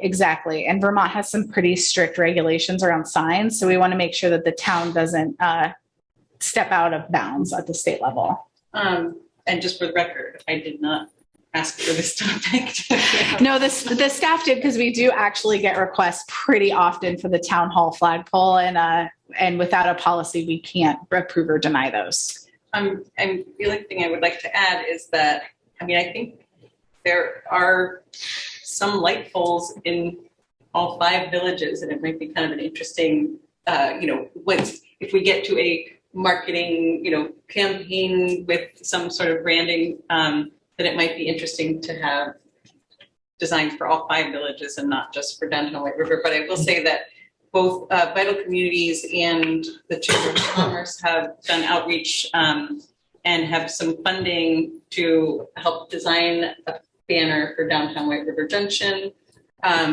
Would that design go through the planning department if they come up with a design and funding and say, we would like to put these banners up? If that is something they're working on right now, I urge them to contact the planning department now. and have that conversation. Yeah, that does need to go through there, especially since Vermont does have very interesting sign ordinances, and we want to make sure that we aren't not complying with those. And we have our own sign ordinances as well. Yep. Okay. And I'm looking just at the Vermont statutes, Title I, Chapter 11. It goes into the flags and some other stuff, but it looks like they recognize the Vermont state flag. There's the Bennington battle flag. There's the Green Mountain Boys flag. There's the POW MIA flag. So those are some there. And also, while you were discussing, I found out that our state beverage is milk and our state pie is apple. I believe you're legally obligated to offer cheddar cheese with apple pie in the state of Vermont. Is that true or a rumor? It's a delicious combination. All right, so if there are no questions, we can turn to public comments. What's that? I wanted to make sure you saw Mr. Brown. Oh, yes, of course I saw Mr. Brown. I just want to make sure there are no other select board questions. Rocket? I guess I'm just generally a little bit confused as to the purpose of this whole protocol. I'm all for individual expression. I'm concerned that this is like opening a portal to a lot of dispute and disagreement in our community, where I feel like personally, I think it might be simple to just say, why don't we fly the American flag, the Vermont state flag, and then let everyone fly what they want at home. But I don't know. Just feels, I'm just feeling like 6 months from now or 2 years from now, the town could be just going through these like long public comments because some people want to put this flag up and some people don't. It just feels like we're opening ourselves up to a lot of distraction. I was wondering if anyone had any thoughts on that.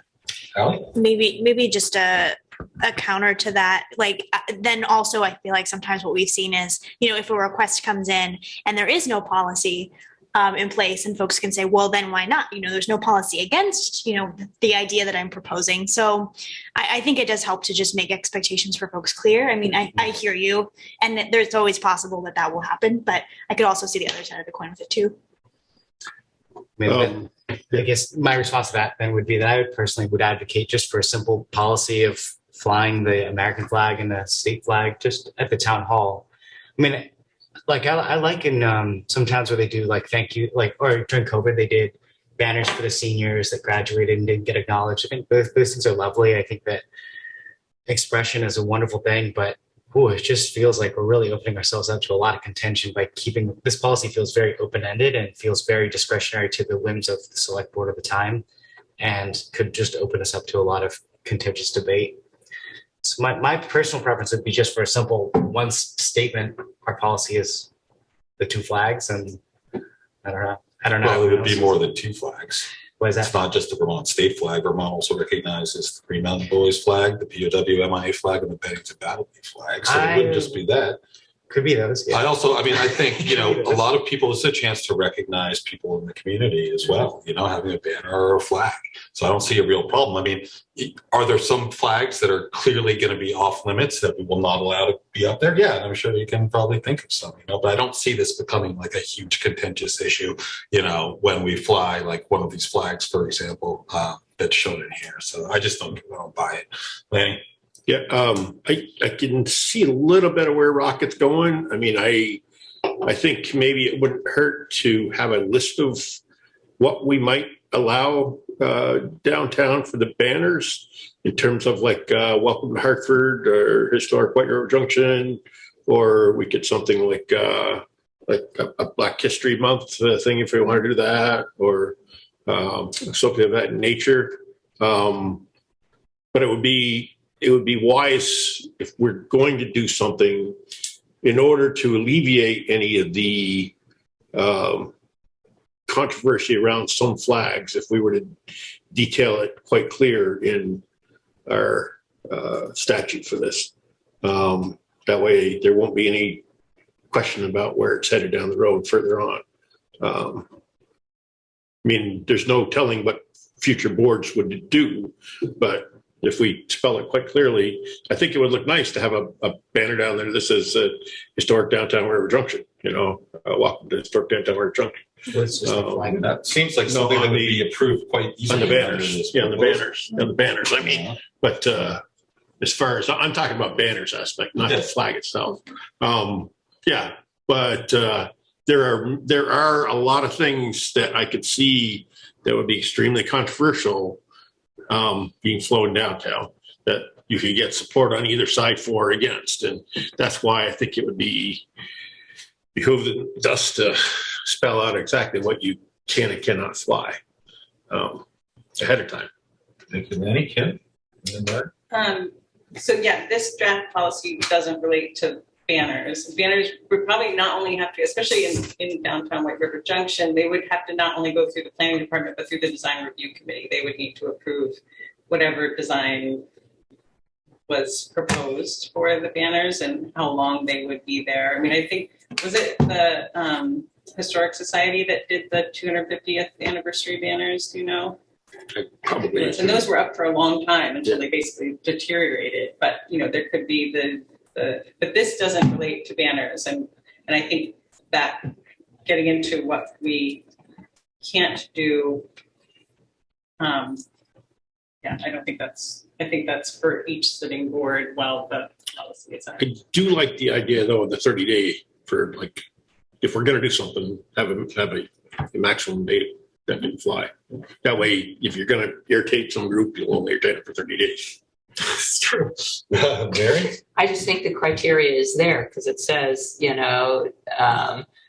determine that the special flag meets at least one or more of the following. And it's very clear that it's dedicated to the public good, represents a national, state, or town interest, whether it continues to have primary positive message. I think there are a lot of things in line with this criteria that would make it easy to make a decision. Who defines those things that you stated? Oh, that's a sitting body. Yeah, whoever's sitting. Yeah. This just feels like we're just mission creeping our way out into the stratosphere, you know, I mean, you could justify any flag under these arguments if you had someone argue a good enough position. I mean, you cannot justify a Confederate flag. Right. You cannot justify a swastika. Yeah. I mean, give me a break. You could say a Confederate flag represents a town interest, depending on maybe not this town's interest, but a town's. I just feel like the phrasing is so broad. I mean, like, what about the "Don't Tread on Me" flag? It's just like such a slippery slope, and already we're spending 15 minutes talking about a flag when, I don't know, I feel like the mission of a select board is to make sure the town is run, you know, with you keep bringing this up, you know, and we're talking about it 15 minutes, you know, a lot of just you questioning this, right? It's just a flag and banner policy. Well, I mean, but it's so broad as to include anything. No, it's not. I just gave you two examples that do not fit in there. If we can, Mr. Brown, our former colleague, has been standing for a long time, so I'd like to hear from him. Thank you.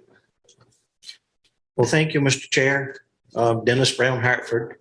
Thank you, board members, for your service to this town.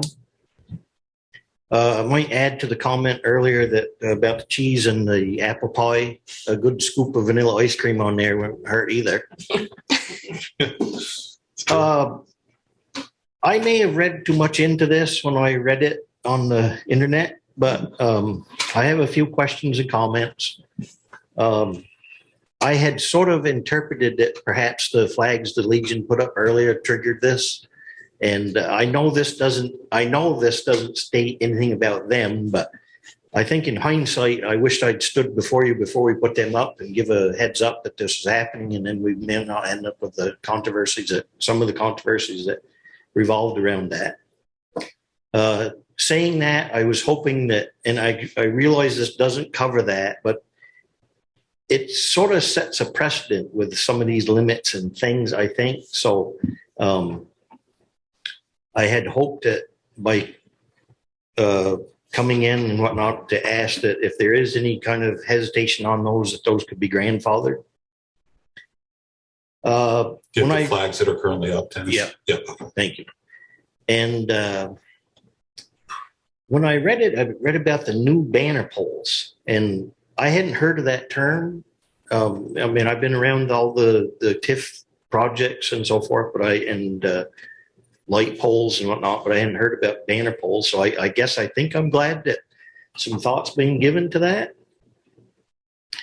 I didn't realize it. Apparently I misread or misinterpreted that. I thought for the banners that also had a 30-day limit. And if we ever do get to put banners up there, such as welcome to Hartford or something, I'd hate to see a 30-day limit on that. They could stay up indefinitely.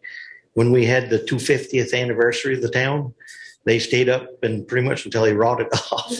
They should have been taken down before that, but not much. Maybe a possible idea for future banners.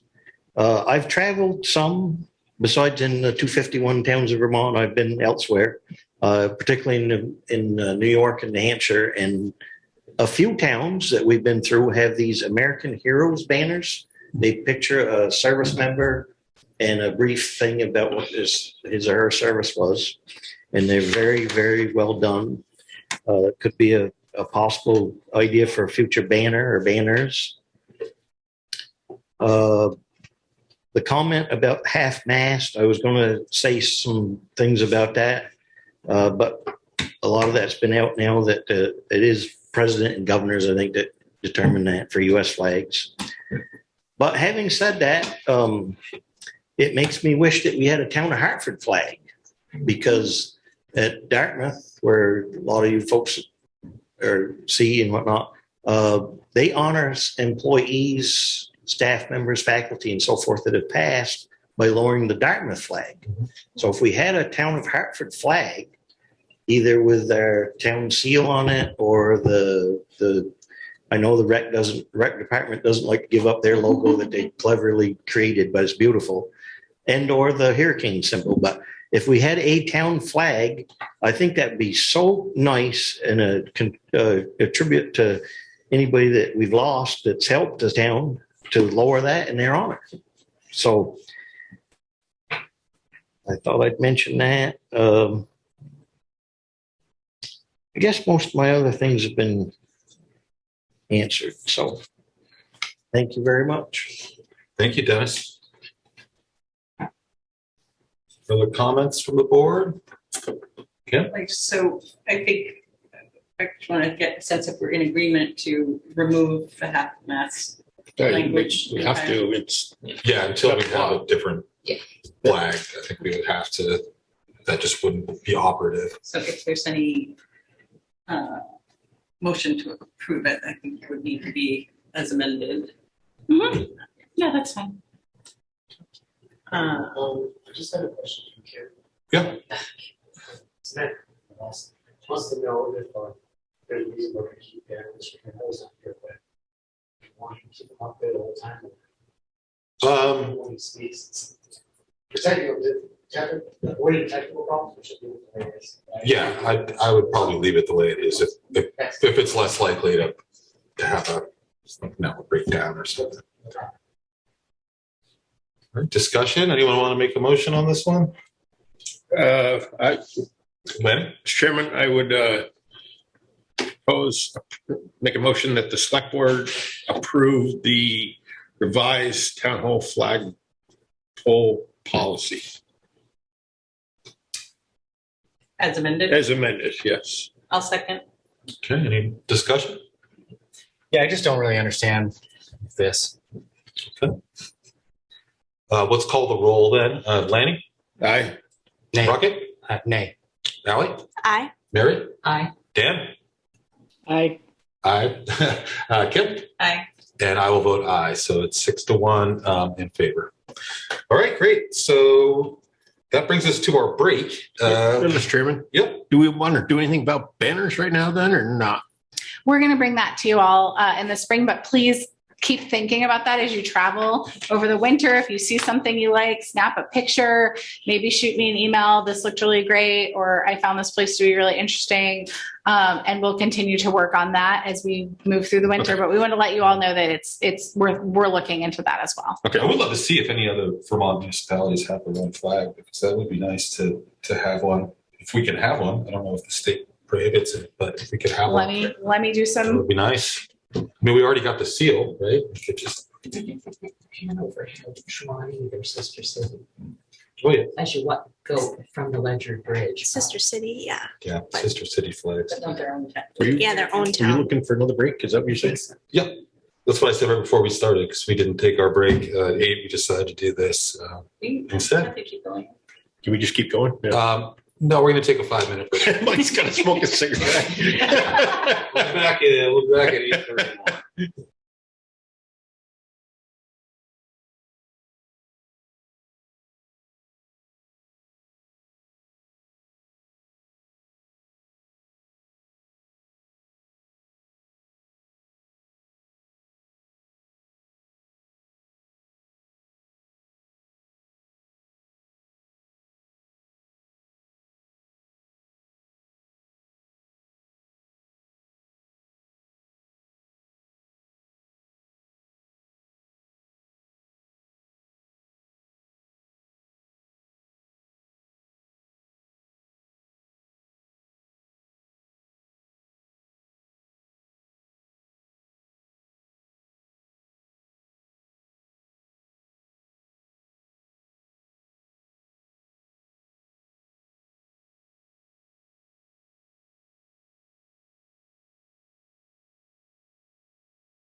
Okay, we are back from our break. Our next item is the capital improvement plan workshop preview. So that's Tracy, I believe, maybe Gail. Yeah, we had a really good fruitful discussion when we did that little 1-2 session on the board guidance. So we gave you a chance to look at it. Then we sent that out a few days earlier, and we were able to really sit down and have a good fruitful conversation. So we had a little bit of extra time tonight, and I wanted to just get your thinking caps ready for next week. So next week, you all have an executive session later in the night, but Gail and I will be coming in earlier in the night to have a whiteboard workshop with you all about the town's capital improvement plan. So that's why this is a preview of it. We're going to actually do the actual work on the 13th. We're going to talk about it. We're going to have some handouts for you, as well as you getting some stuff later on this week. I do have a typo. We did not discuss it 20 years ago. We did discuss it back in May 3rd, 2022. Apologies. But I just wanted to kind of set the tone and then hear your thoughts as well. To remind you that capital improvement projects can generally be considered to be things that last longer. So our operating budget is things that we use up. If you think about that, it's either the labor of people, and that sounds yucky, but it's true, or things, pencils, postage, paper, things that don't last. If it's going to last, major equipment, underground projects, above ground projects, we can generally consider that to be a capital project. So when you're trying to separate your minds between an operating budget and a capital project, it's a good place to start. Are we going to end up using it up in 12 months? Just a reminder, the new pool is considered a capital project, as is our downtown Main Street construction, right? One is a thing we can go do. The other thing helps us do our work by increasing our infrastructure. We've also historically included department level reserve funding in the CIP, which is to replace equipment. So we make that capital purchase, and then we have a reserve level funding to replace that equipment. Most recently, you've done the turnout equipment from fire. You've also approved some trucks and things like that. Using reserves is a really common method that allows for a smoother tax rate over time, so we can save up to replace items. The example I give you in my memo is, rather than increasing the budget by $150,000 in 1 year to purchase a roadside mower that has a useful life of 10 years, we can put $15,000 away each year for 10 years. You've heard Gail and I discuss municipal leasing. That is a third option for those sort of capital improvement projects. But what you're trying to do is not burden the tax rate or burden those that pay taxes in the community for 1 year when someone may not have to pay into that roadside mower, but they get 9 more years of service if they move into town later. So we have a long range CIP. It was done a few years ago. It goes out to 2026. And we discussed that in its entirety in June. And we also discussed the national economic outlook. It remains really uncertain. We have ongoing global issues. We have ongoing supply and labor chain issues, and cost increases are across the board dramatic. So that hasn't changed in 2 months, and it actually it occasionally seems to be leveling out, but then we hear of people who are unable to get labor or get supplies. So where that's going to be when we have these discussions and throughout the fall is really uncertain, and none of us have that ability to predict that. So that's something else that we all need to keep in mind as leaders of the town. That's what the department heads keep in mind every day as they make decisions, is what outside factors are affecting their abilities to do their jobs. So in June, I urged you all to remain aware of this. Please remain aware of this. Check on your headlines before we're talking and realize that we don't really know what the next 9 months are going to bring economically. The past 9 months have been absolutely shockingly difficult to predict. And in June, we also discussed, the ongoing COVID-19 pandemic. It paused many projects. Vermont was really great in their first line reaction to COVID-19, but it did mean that we virtually stopped many of the projects that we anticipated being done in 2021. So we have a backlog now. downtown Main Street was supposed to be done earlier. We've got a few more water main projects that we're queuing up that had to pause. The Quechee Main Box Culvert is another project that was supposed to be done in 2021 or 2022. We might break ground on that in 2023. So we're seeing really a 2-year delay of things. So we need to be aware of that. So in preparation for the September 13th meeting, we're going to create a Excel workbook for you. It's going to be a shortened version of that big document that you got back in June. And it's going to have 3 tabs on it. Reserve funding, which will show you the current balance and the best educated information from the department head on what they would like to see an annual deposit into that reserve fund.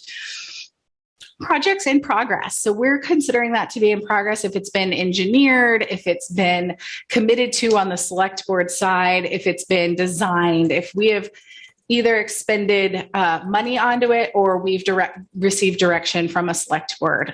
Even farther along, have we actually broken ground, put a shovel into the ground, and then other projects identified. So in there, you might see things that the department heads have said, wow, when we did the CIP a few years ago, this really wasn't something that we were considering, but we need to be aware of that. So what we're also doing is indicating projects with a yes, no tab on health and safety priorities, climate action plan priorities, aging infrastructure priorities. So those are 3 different criteria that we want you all to be aware of as we have these discussions. So I urge you as we go through the next week of our life to just think about both what you thought about in June and then also where your personal priorities lie as a member of the select board. If it comes from those factors, we're going to have to weigh them. They're all important. They all have these factors. So my hope is on September 13th, we'll target what items are a priority for you all and how we can incorporate those priorities into the FY24 operating budget. I thought tonight we can have a group discussion, or you can help guide that conversation or any information you think you might need, and how we can hit the ground running, so to speak, next week. Okay, questions? Good. I'm actually sending you an email now, but are you close enough to the microphone? Not to micromanage microphone. We get that feedback a lot. So. The link to the January CIP worksheet from the 2021 to 26, the link is broken. Okay. I'm sending you a link right now because we'll definitely need access to that. Other people want. Thank you. And thank you for sending me an email.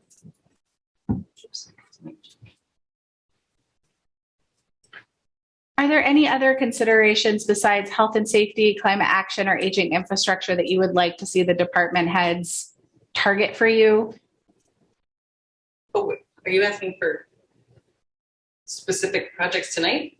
No, I'm asking like criteria. Criteria, sorry. I would hate for us to all sit down and we don't have every single department head there. It will just be Gail and myself, and somebody says, well, what about this? And we say, we didn't really actually look at that. So if you're thinking about another criteria you want to think about, please let me know. Good. I mean, is one of the tabs on the worksheet going to have ARPA eligible, like eligibility for ARPA or any other infrastructure funding, like basically any projects that might be eligible for federal funding? So please remember that your ARPA funding has very little restrictions on it. So if it's a capital improvement, it's eligible because you're not paying off debt, you're not paying a settlement, you're not paying into a retirement fund. You can't put it into reserve funds, but if you wanted to do that, we could move general fund into that and use the reserve funds. In terms of other federal funding, I'm sorry? Do we know anything about like the Build Back Better or whatever? We don't. That is where it gets really gray out there. We don't actually know what the Inflation Reduction Act, what that's going to roll down from the state. We will not know. We won't know for months. So we might not want to put our hopes on that at this point because we don't have any information. Any other criteria people are talking? Yeah, so my example is not going to be good because this would fall under climate action, but I'm wondering how you would classify a type of capital improvement that would create long-term cost efficiency and resiliency. So my example would be solar panels being one way that long-term over 30-year, 50-year horizon, we would save on fossil fuel consumption, right? That obviously is going to fall under climate action, but if there's other technological improvements or infrastructural investments that we could be making or investing toward, saving towards, that would create long-term solutions for us, I would love to. I don't know if that you would consider that already maybe under aging infrastructure, or if that would fall under something else. Do I also hear you alluding to innovation? Yeah, so, right. And that might be, again, aging infrastructure being replaced with something new, right? Which is, if it's an expensive heat pump system, you know, whatever that might be. Obviously, the department heads are going to be much more tuned to developments in their field. And so if they have ideas to long-term creative solutions that maybe we can't afford now, but maybe we can afford 5 or 10 years from now, that will create long-term solutions, I would love that. Yeah. We did just do the budget guidance, which includes things like consider long-term savings. Mm-hmm. I'm not looking at it at this moment, but that's part of the budget guidance that we did put together recently. Yeah, so just mirroring that, but for CIP. Mm-hmm. Great. Any other questions or comments about this? You might have said, when are we getting the Excel spreadsheets? It's due to me Thursday morning, Thursday afternoon, for anybody who might be struggling with their workflow over the last couple of days with the short week. So I'm hoping to get it to you Friday morning. Okay. If you think of something in the next 48 hours, please email me, Mike and Diane, and let me know so we can adjust. If there's something that you go home, you think about, you think, wow, I'd really like to know more about this. Please let me know. It's easier to get that done now than on the fly. Great. Okay, that sounds good. Thank you. We look forward to the September 13th meeting, definitely. Okay, so moving on from that, now we have the police COLA review. This is something that we took up initially on July 26th. I think we had some questions, wanted to see some figures, you know, depending on various levels of increases and what that would cost. So Tracy, I'll turn it over to you. I know that we have the representative from the police union here as well. I'm sure he'll have something to say. So maybe you can give us a little reminder, Tracy? Yep. So we talked back in July on this one, and what you all asked for was some more information on different scenarios. And one select board member also inquired about a similar increase for all staff. So like anything, we have some assumptions, and I rounded up so we can compare like numbers so we don't get bogged down in the math. So like I said in July, these numbers will look different than in your budget book. So we're smoothing out the process so we can make decisions. So the numbers in your memo represent the total union employees, the equivalent of one full-time employee. And now you know that we calculate an FTE at about 2080. Firefighters are a little bit different. So be careful with your newfound knowledge. There are 2 part-time dispatchers that are listed, but we calculated those individuals as full-time just so we were able to run across the board with these numbers. And they're rounded up to the nearest 1,000. Just a reminder that promotional opportunities and staffing changes would also affect these numbers, but we can't project those sort of things out. And so we've held those constant. And we also held constant the overtime budget and then just removed it. It's set at $140,000 with FY23. Of course, salary changes change the overtime budget, but that is way too many variables for us to be talking about when we don't know promotional opportunities, staffing changes. We have 3 officers in field training.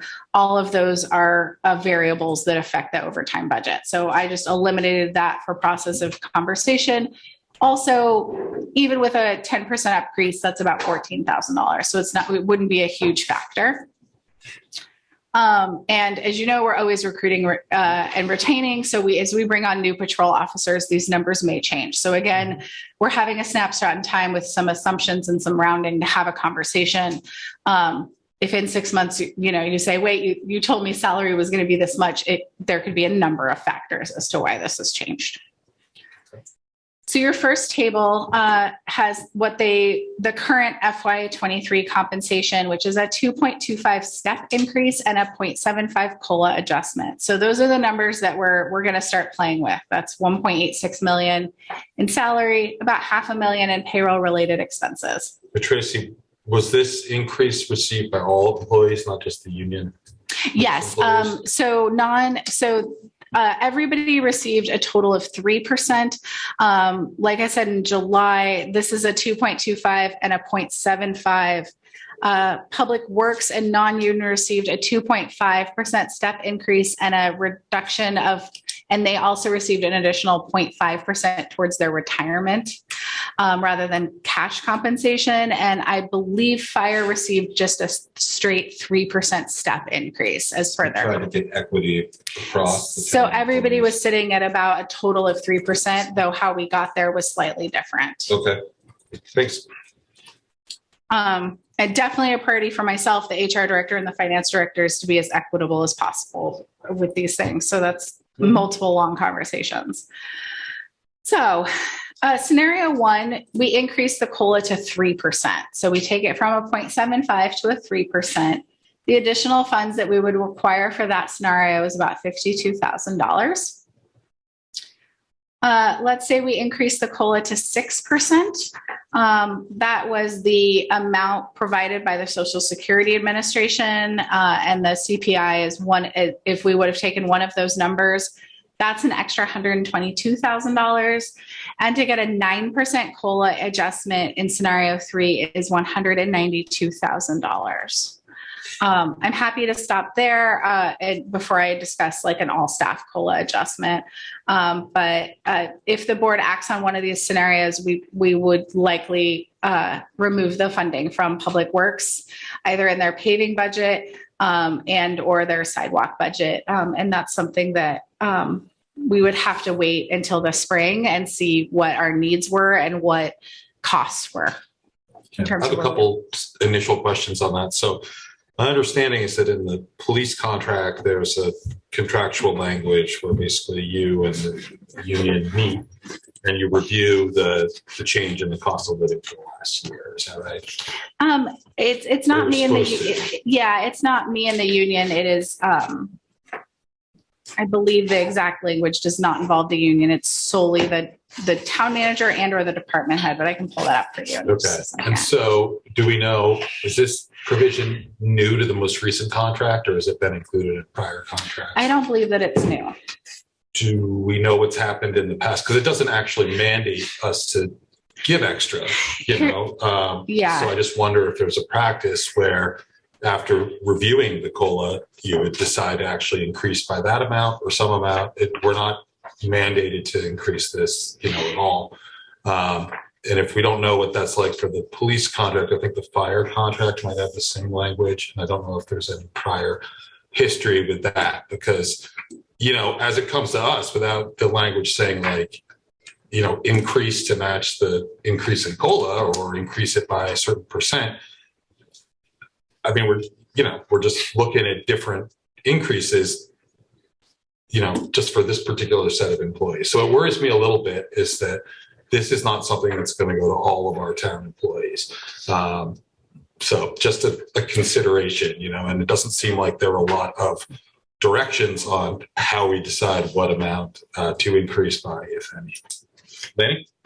Yeah, I was wondering if we could hear from Will about some of the history behind this, as far as if you know what happened in the last couple of years. Yes, please. Yeah, come on up. Please. Could you tell us a little bit about last couple of years in regards to this and how this came about? So I can tell you I've been the president since November. So you just identify yourself for the record. Bill Spinari, police officer for the town of Hartford, and union president for the United Federation of Police Officers, Local 405, also known as V.S.A, police union, however you want to call us. And resident. And I've been here I've been the president since November. Been here a number of years. So my understanding is the last number of years that it was just 8.75 COLA every time, and the 2.25 step equaling 3% total much further back than that, I can't accurately speak. Have the language,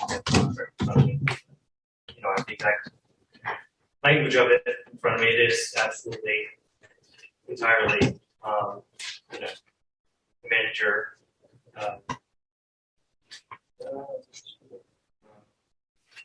It was to review the CPI average previous 12 months and use that to provide a recommendation for their consideration. So has this done historically? Has this been done in the fall of every year? Yeah, so that's what it says in the contract. Excuse me. The exact wording says in the fall of each year.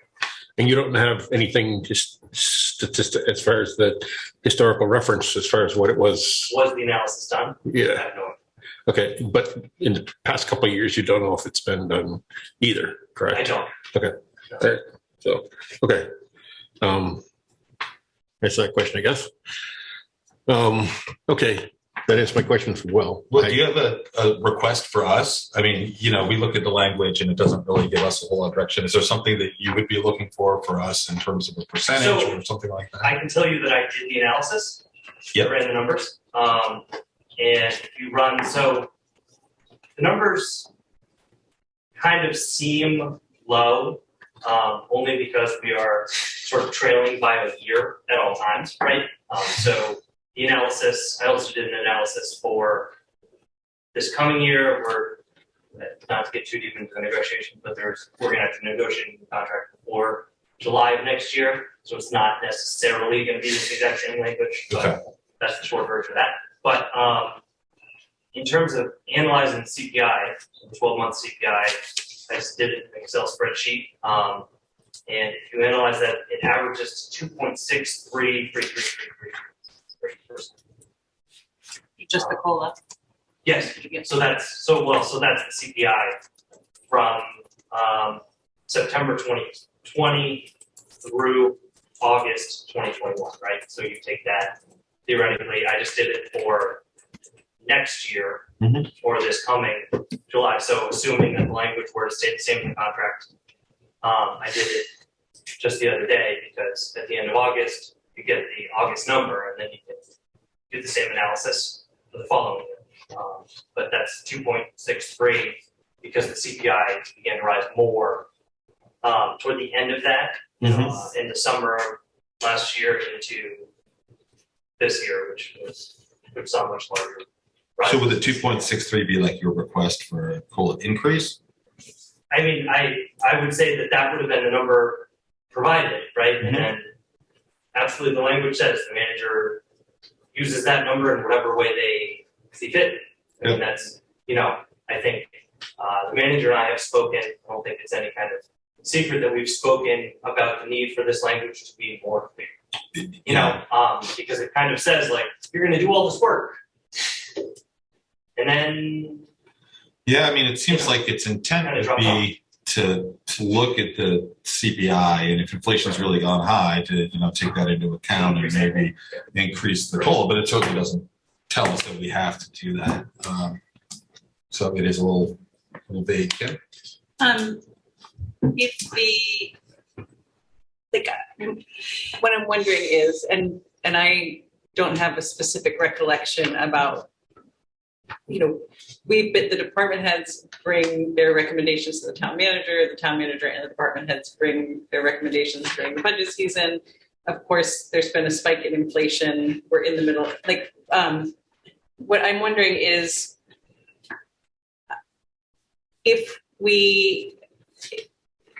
and I realize we're without a police chief for a long time, and that there was an interim chief that was supporting the budget work last year. So looking forward to the 24 budget proposal, will you as a union representative leader work with the acting chief to help incorporate a request to reflect CPI in the request for salaries for? I've provided this analysis to the acting chief.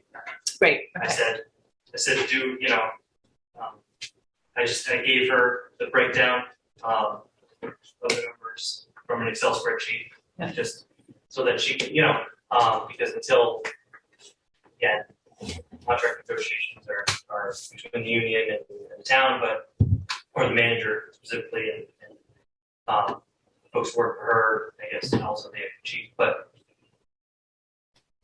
without getting too far into negotiations, I'd love to see the language cleared up, but until we have sort of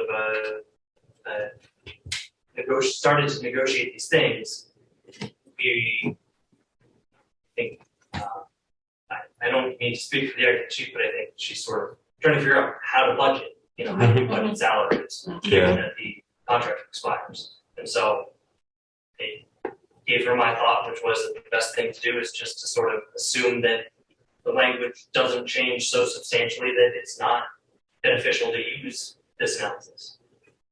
But as for a specific cost of living adjustment, I think the language could be better and could be more clear about how you use that number. But I can't say that I have exact language, Sure. written out for that. So, but yes, I have provided that to the acting chief so that she can have some basis for her analysis. So one of the questions I had for you, Tracy, is that before, when you presented this, you were talking about any funds coming out of office supplies and stuff. Now we're talking about coming out of roads and sidewalks. Where did we make the shift on that? And how did we make that shift, I guess? Yeah, well, it continues to be difficult to get things, and we have expended some of that smaller budget items, and we don't think those are going to be places to go. In addition, I don't want to use the phrase nickel and dime, but it kind of feels like that. Like when you take a lot of little things out of little budget items, it gets incredibly difficult to find the grand total when you're looking at, $52,000 to $192,000. Really, Public Works has the biggest line items that have us just remove one set of funding from one GL code instead of taking $500 from here and $1,000 from here and $750 from here and hoping we reach that goal. So when we discussed this last time, we asked you to bring the finance director on board to give some input in terms of how we might find the funds for this. And I'd like to hear from her if that's acceptable, since you're in the room, in terms of this, where you see other possible funding sources. The question I guess I have in here is that we have unfilled positions within the town of Hartford right now, correct? Yes. Okay. And anytime we have an unfilled vacancy in the town of Hartford, we're probably looking at roughly $100,000 for vacancy. I never want to ballpark that. Right? Well, I know, but what I'm saying is that I believe that a position could give you the funds necessary for this, but let's back up a second on that. So I know that I may be incorrect in saying this, but we're without a captain, correct? In the police department? Yeah, we haven't had that. Okay, so we don't have captains right now. So is there salaries for captains? So I think where you're going is we call it sounds terrible. We call it salary savings. And it's when we have an unfilled budgeted position. Yes. My segue on that is that, you definitely want to make sure that you aren't relying on salary savings. You're always trying to fill those positions, right? Because otherwise you are burning out your staff. No, I understand. Totally. Could we use salary savings for this? Yeah. Maybe. The problem I see is but yeah. We are doing our hardest work right now to fill those positions. And if we fill those positions, salary savings goes away. And I never want to say, hey, we're going to give you a higher COLA adjustment, but we're purposely not going to fill certain positions. So please continue to work overtime. Please continue to work holidays. So that's where that is a difficult proposition, right? Because ideally we fill every opening in PD. But there are other positions within the town that are not just within the PD. I mean, there's public works positions, I think, that are unfilled currently, correct? we are working our darndest to fill those. If we Right. can't fill them, Well- that is something that we could look at in Q3. So- But right now we can't, I mean, honestly though, I mean, y'all could say to me, please don't fill highway equipment operator positions. Do I think it's in the best interest of the town? Not in a million years. Well, when I see you taking this out of highway budget for sidewalks and roads, I don't think it's the best idea either, because we have such deteriorating sidewalks in the town of Hartford.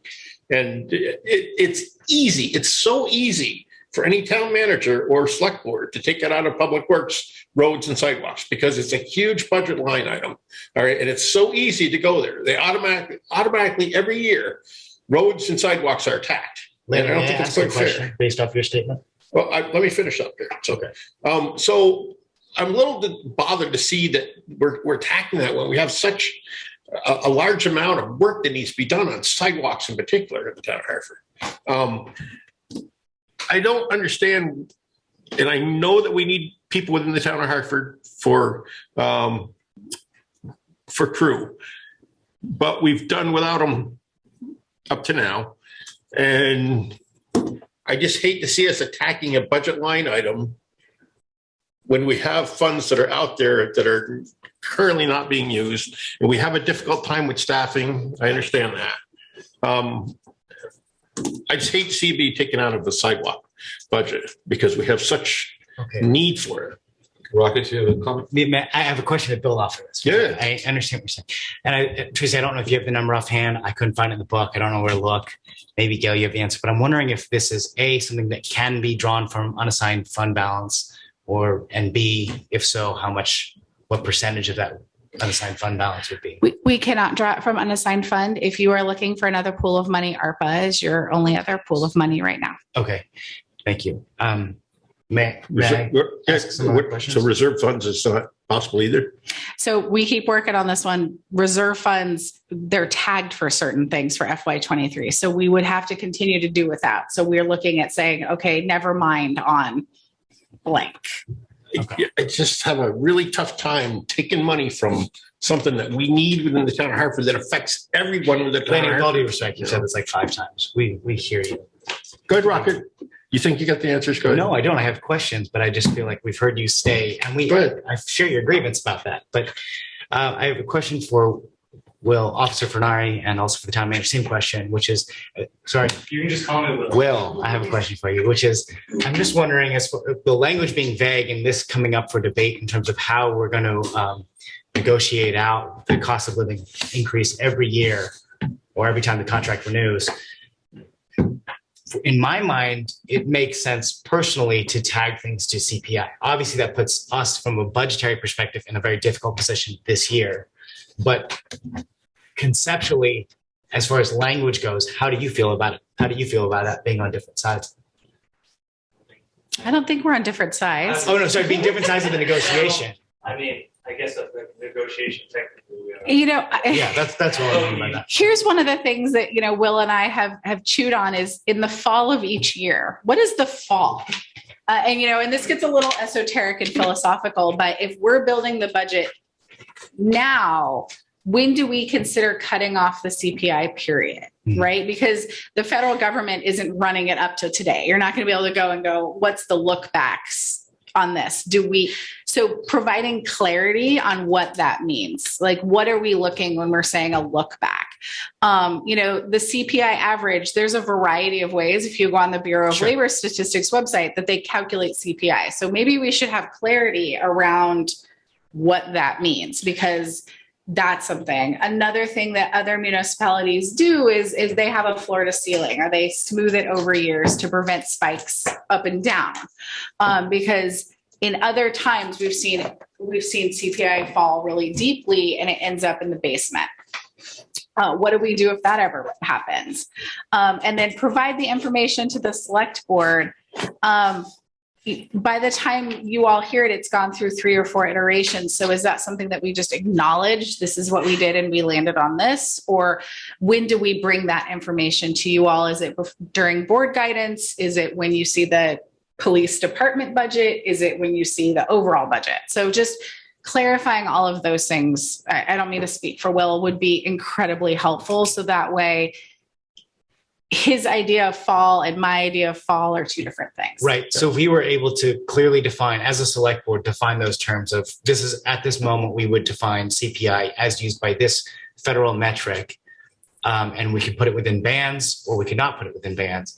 Would you be generally supportive of that? Or do you think that the current language we have now is preferable? I mean, I think at this point we're getting into a little weird space for the two of us. If I may. Yeah. I think that it's not the select board's purview to clarify that language. Okay. That language is negotiated between Sure. the town and the union. Tracy and I have agreed that, and I agree with what she said, that this needs to be more clear. I used, when I was talking, I used September to August. And the reason I chose that as sort of our fall, right, is one, that fall starts in September, but also that this is when we start the budget process. So you go September through August. On September 1, you get your number, right? So 2.63 in this case.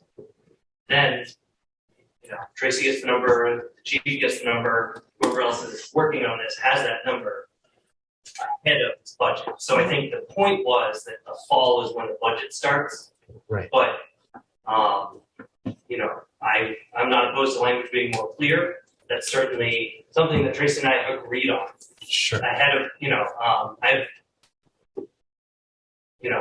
I have some ideas about things that we've discussed that we are going to bring up in negotiation that we agree on, and it's simply how we do it. Yeah. I know, and I can't speak to how they did this math, but Tracy spoke about sort of smoothing out the adjustment so that there are not large spikes, so you don't go from 2.63 to 6 to 0.75 to hope we never get to 10, but I know that Tampa, city of Tampa, is increasing cost of living by 18% over 3 years. And I don't know the math on how they're doing that. I don't know if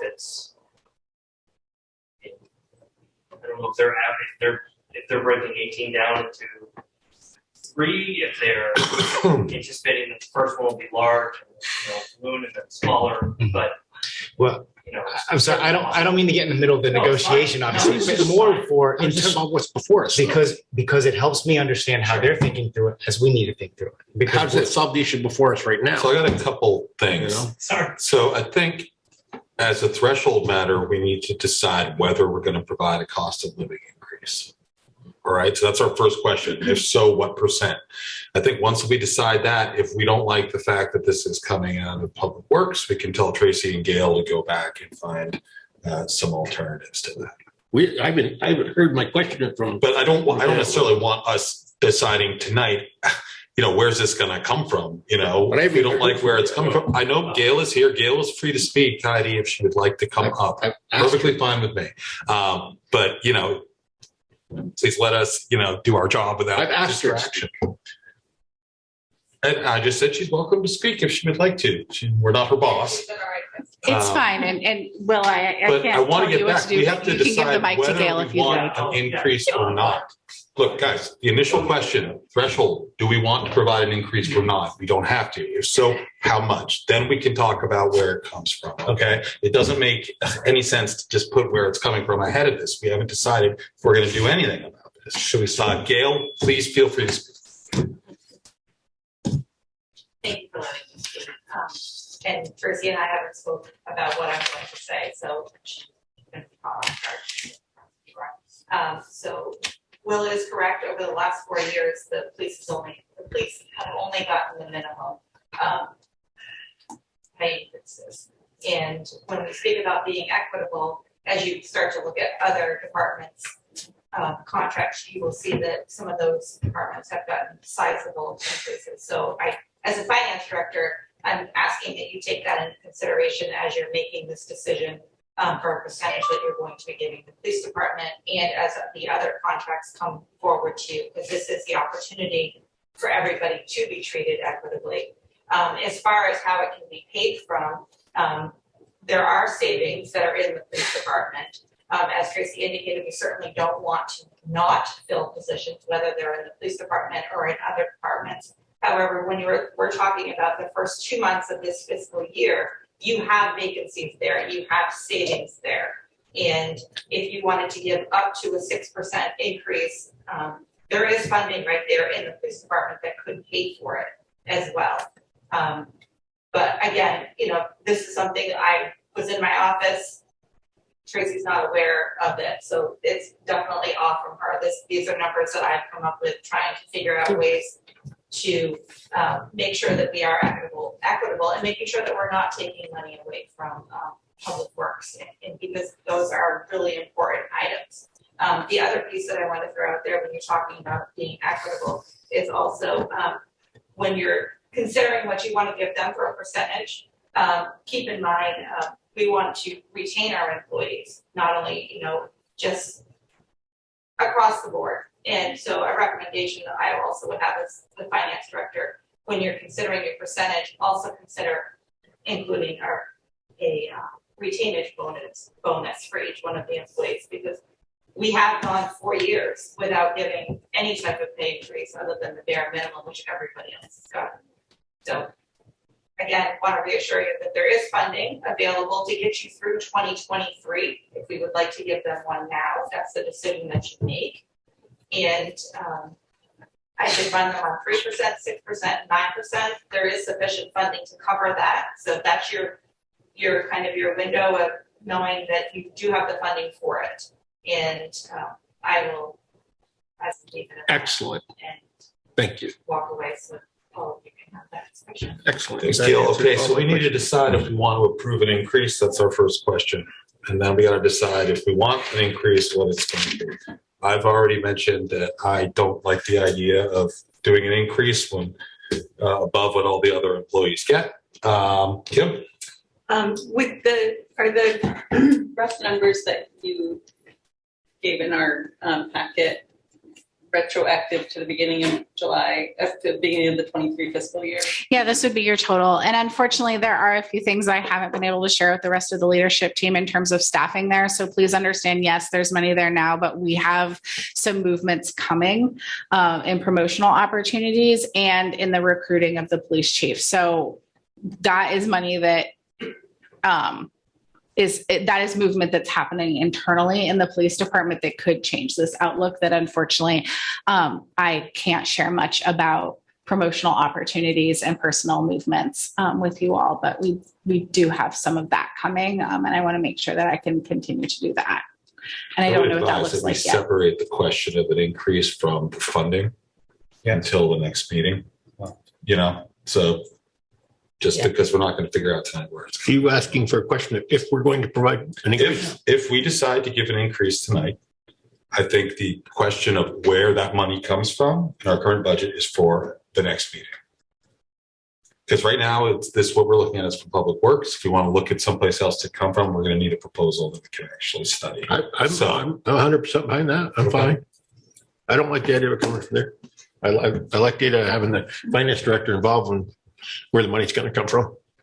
Okay. And just, one of the questions that I asked about tonight's agenda was that I'm also sympathetic that we don't have a current director of public works. We have an acting director of public works. Interim, director of public works, and that their hands are full. But one thing that would help with that conversation in context is, what is their current paving and sidewalk budget slotted for?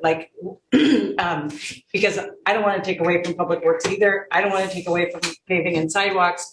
But if the logistics of actually fulfilling what is the list that they're going to try to accomplish with that, and if it's not realistic to be able to fulfill that list, then I do think it's a source we could look at if we choose to do this. So I know we're not talking about source now, but I guess I'm saying that out loud so that it could be incorporated into a discussion if we have another one of where it comes from. Sure, of course. Anyone have any thought? Well, Dennis, we'll hear from you. Thank you, Mr. Chair. Dennis Brett with Hartford. So I guess I'd like to start out just saying that I'm for defending our police and not defunding. And it goes along with everybody else in town's employment, because it's not just the cost of living, it just gone up for police officers, gone up for everyone.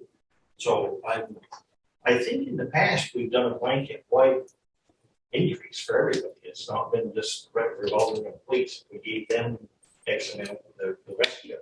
I'm pretty sure I'm right. I think we gave everyone 3% this year. Every employee. Yeah. Yeah. And I'm also a little bit troubled by the idea of having an automatic COLA, because I think, like, I was going off memory, it's dangerous, but I think during like the budget crises in 2008-9, I'm thinking that we did zero that time or around that area. So it really ought to revolve around what's happening with the economy too, I think. So I hope you don't do just an automatic thing. I think it's best to evaluate that on what's going on in the world.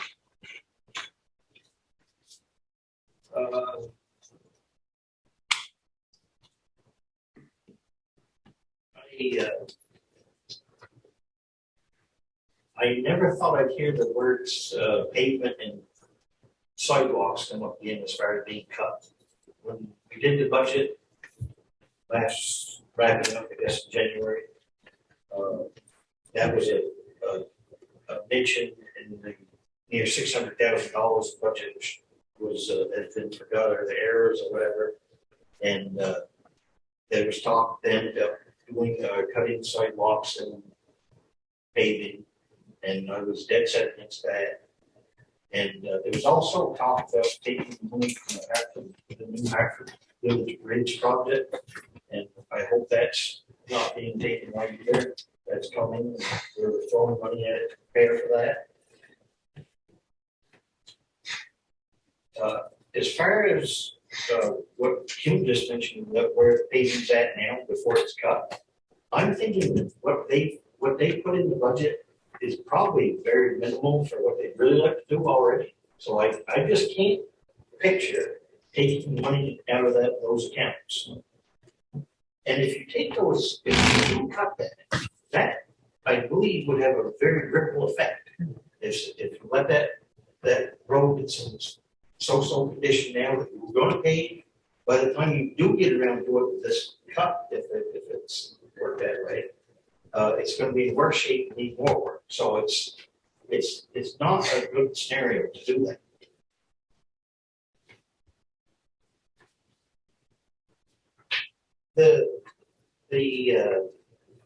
What I read here is this also excludes overtime. That's going to be huge. So I can't imagine these figures really being that real. Who knows what the overtime is? But as we've heard all night before, staff shortage, there's likely to be lots of overtime. So that's going to drive any of this estimate stuff like a lot. So concerned about that.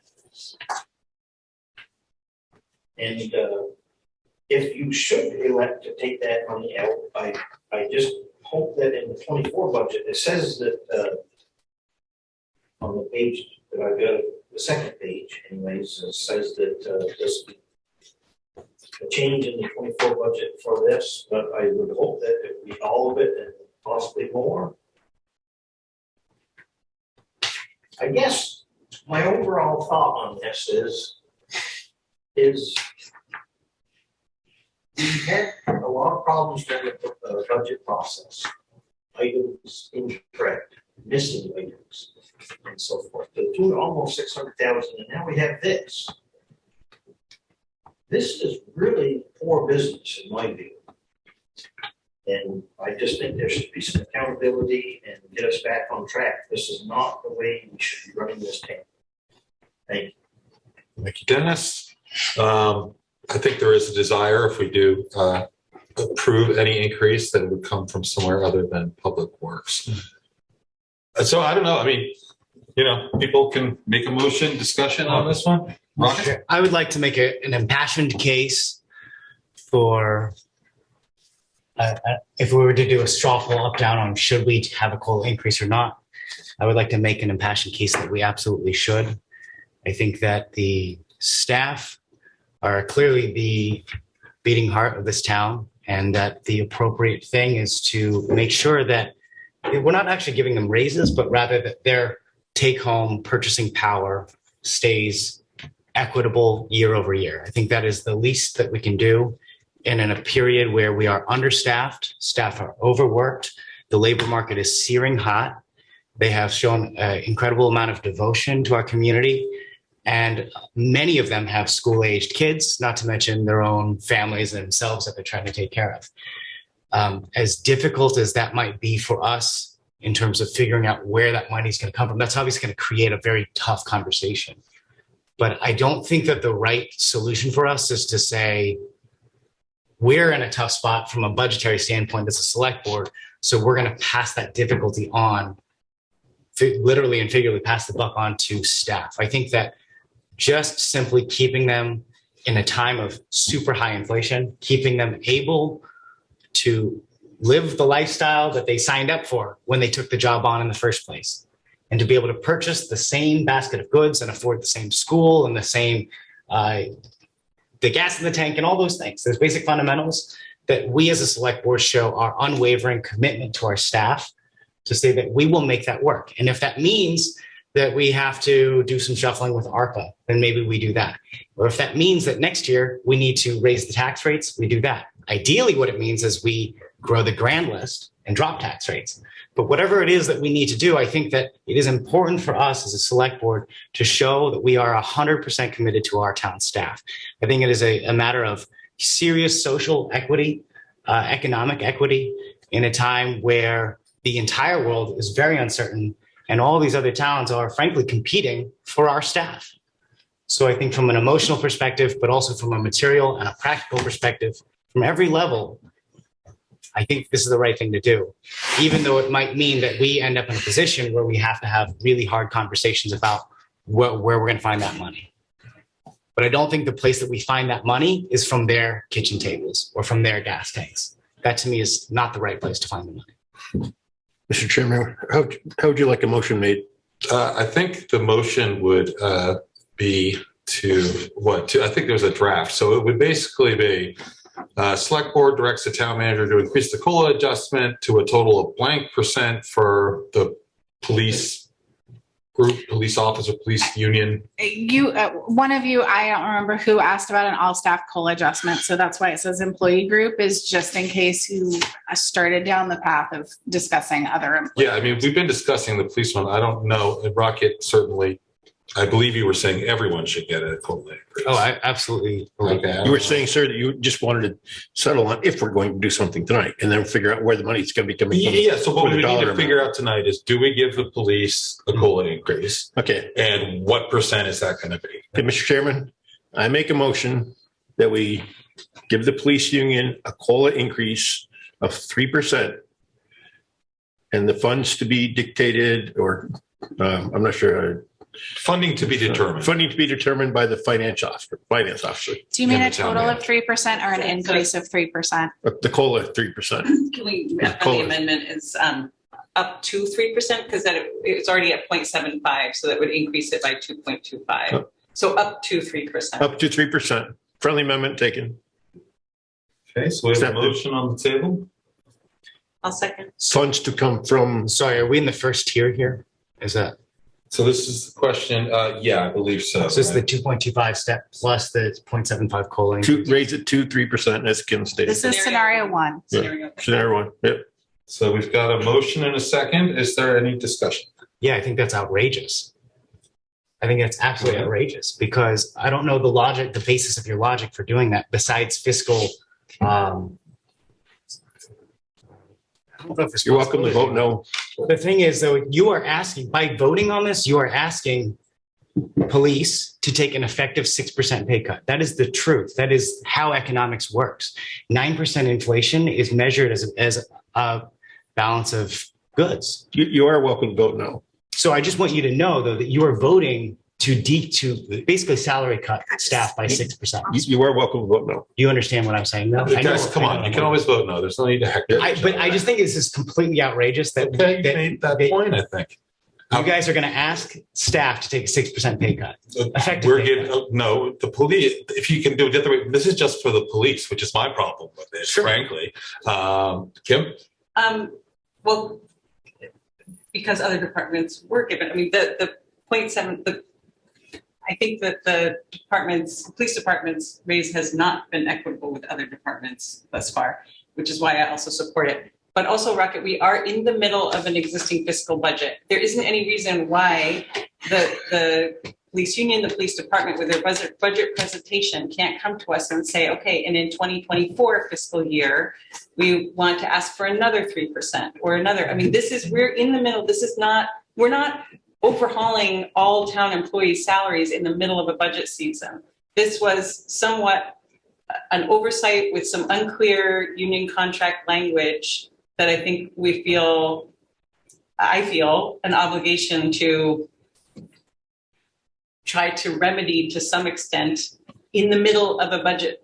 We're not. I fully understand. There's no reason why the police department can't come back to the board and say, okay, and now for 24, we want another blank percent. I fully understand that. A year ago, nobody expected 9% inflation. The Federal Reserve was saying that the inflation was transitory. Nobody, including the top economists in our country, expected 9% inflation. You cannot put that burden on the negotiating union to say that, well, sorry you missed out on this, you're going to get the minimums, without us saying we have the power to do better.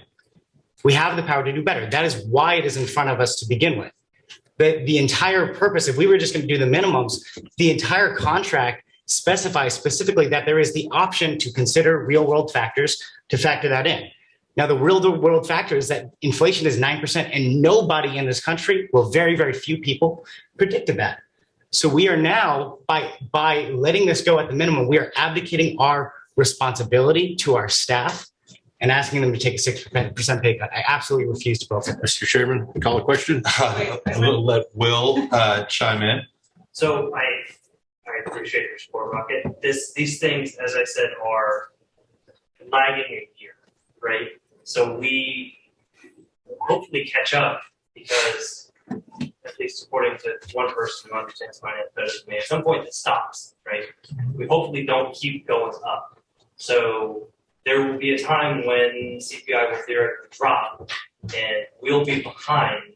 So we may reap that benefit because we're a year behind. But I think one important way to think about it is that this is related to the last year and the year before, not this year, right? So we are gonna catch up, hopefully. That's more of a negotiation question to be fair. But anyone can do the numbers, so it's not a secret to share that the next number for theoretically July of next year would be 6.58%, which is an average of September 21 to August of 22, right? And if we do this again, we will again get another number, which will likely be high unless CPI drops into the negative before then. And then So we'll hopefully have some new contract language. Mr. Chairman, can I restate my motion, please? Wait a second.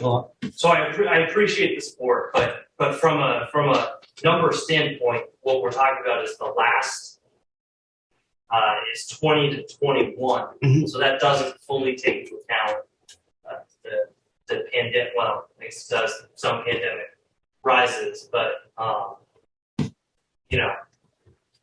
we're not trying to get to today. We're trying to get to essentially last year. Well, I understand what you're saying. But I appreciate your support. But you're assuming that inflation goes down next year and that you overshoot and then it balances out, right? Well, I'm assuming that eventually right.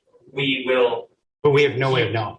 We'll have to trail because there's no way to, I guess theoretically. You peg it. Give us a preemptive raise based on your thoughts about what the.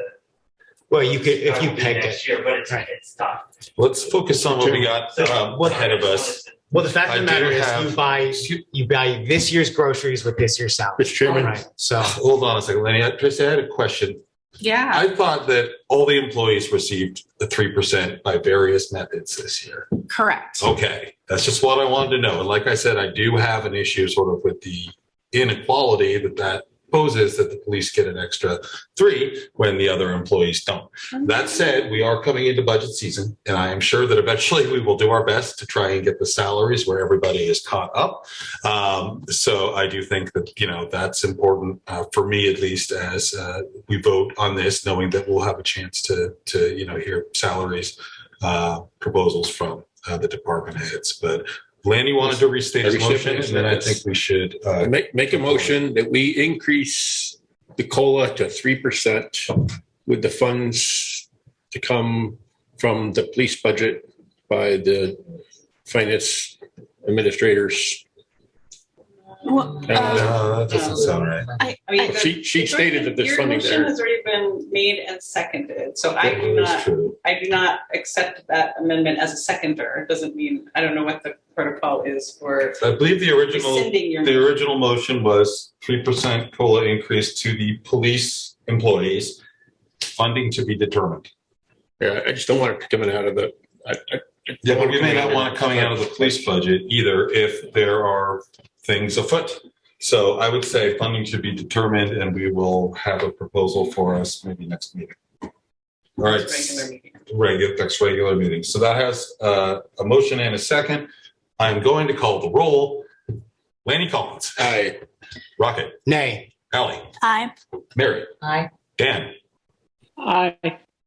Kim. Aye. And I will vote aye. So that is 6-1, and the motion passes. Thank you for coming in, Will. We appreciate it.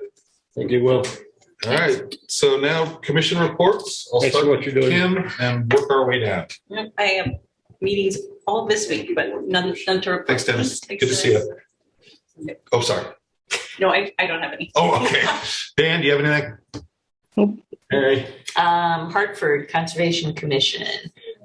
Guests Ben Fletcher from the Salamander team and Ryan Rebozo from Vermont Center for Eco Studies discussed the highly successful and well-attended 5 events offered to the public on the last Sundays of the month since April passed.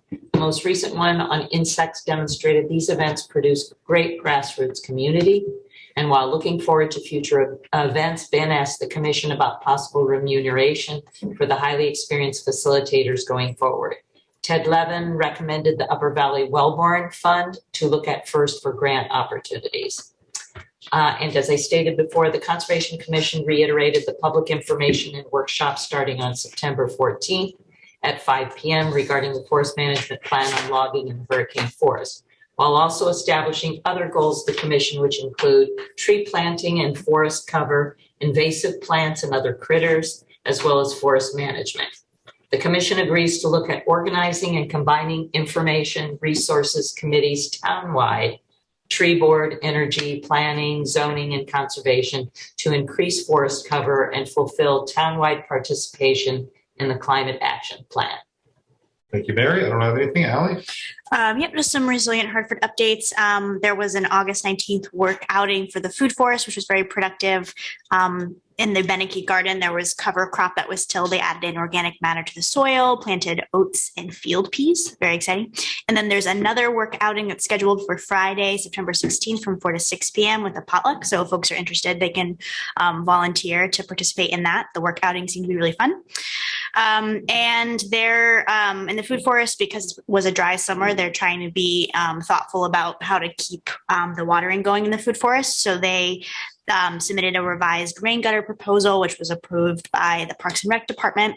And the committee might also be submitting an ARPA request to us at some point, hopefully soon. So we have it on our radar for that discussion, for a gas-powered pump to help with the watering system, just to make it easier. Right now, there are folks that are actually like hauling water themselves. So they want to make that a little bit easier.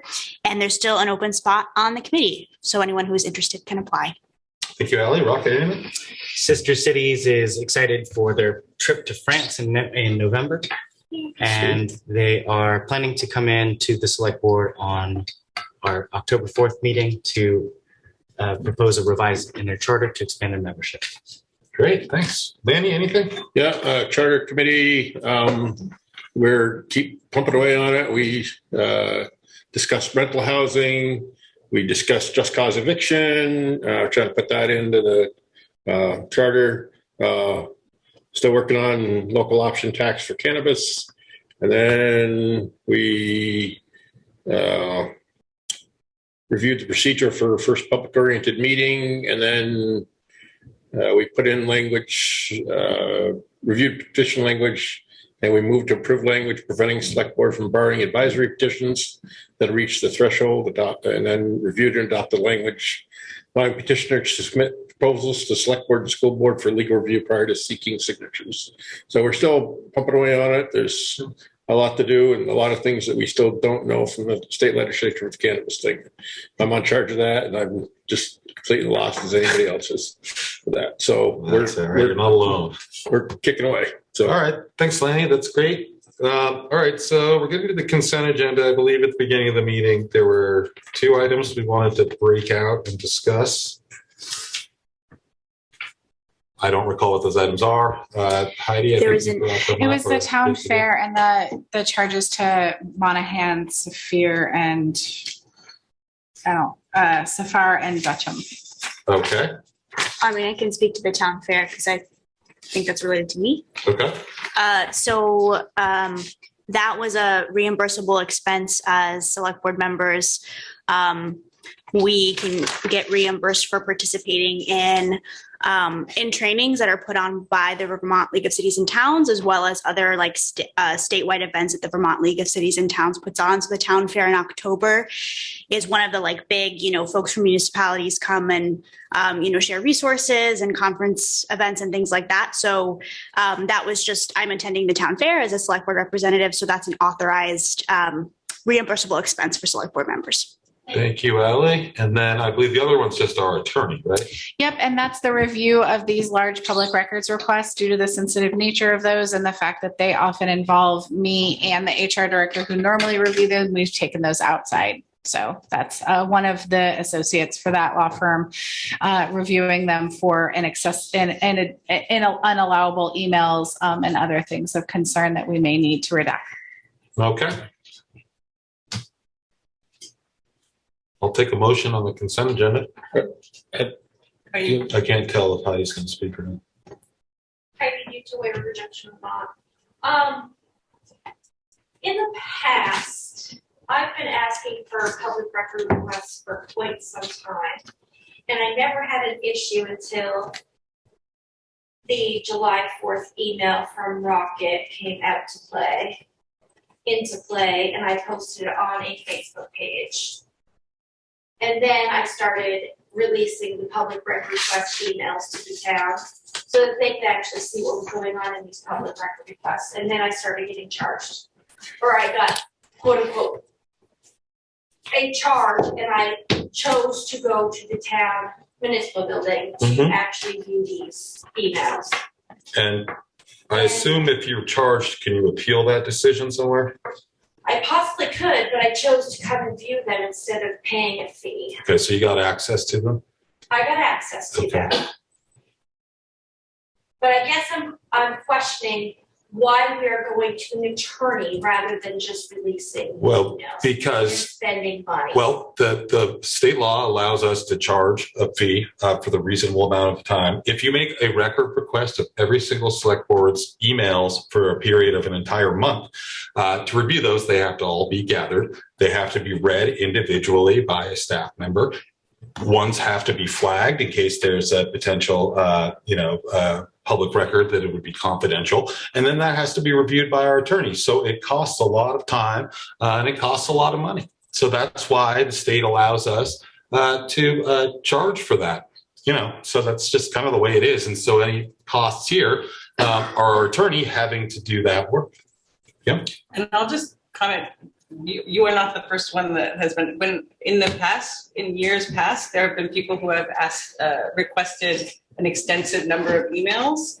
And basically when it gets above a certain threshold, it becomes something that the town can charge every single time for public records requests. That doesn't typically as a courtesy, but when the volume of requests is large, it's not, you're not the first one. There have been other people in the past that when there's been extensive number of requests, they have also been said, okay, fine, we will provide this, but you're gonna have to contribute to the cost of it.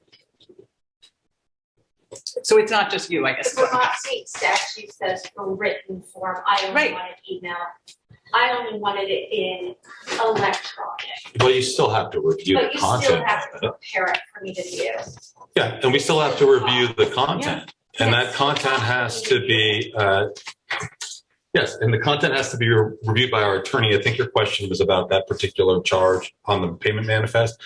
That's part of the reason why we have those charges to our attorney. They have to review the content of those emails to make sure that nothing's confidential that's released. So that's what the charge is. That's okay. I'm gonna. Heidi, is your question that the attorney has to review it regardless of whether you see it on site or send you the email? Is that, and so you're wondering No, why? I'm just wondering why we're paying out such a large fee. Oh. I've never seen this on a payment manifest before. I'm gonna take this a little bit further and look into this. You're welcome to. I mean, we can tell you that the charge is really high because of the volume of public records requests that come in. And we have a duty to provide the records that we can. We can charge a reasonable fee for it. And that's going to cost quite a bit of money to our attorney to review those whenever they're made. So that's the reason for the large number. And that's just what we deal with because, you know, as a public body, we can get you the records that you request. Dan has a question, then Kim, and then we're going to approve the consent agenda. I just want to add too that the cost is not the total cost of actually doing the work. So we're not passing along the entire legal fees to the person requesting that. So you're actually getting a deal, and taxpayers are subsidizing the cost of those public record requests because the entire cost is not being passed along to the individual requesting those documents. Thank you, Dan. That's a good point. Any other comments, questions, or can I will take a motion on the consent agenda.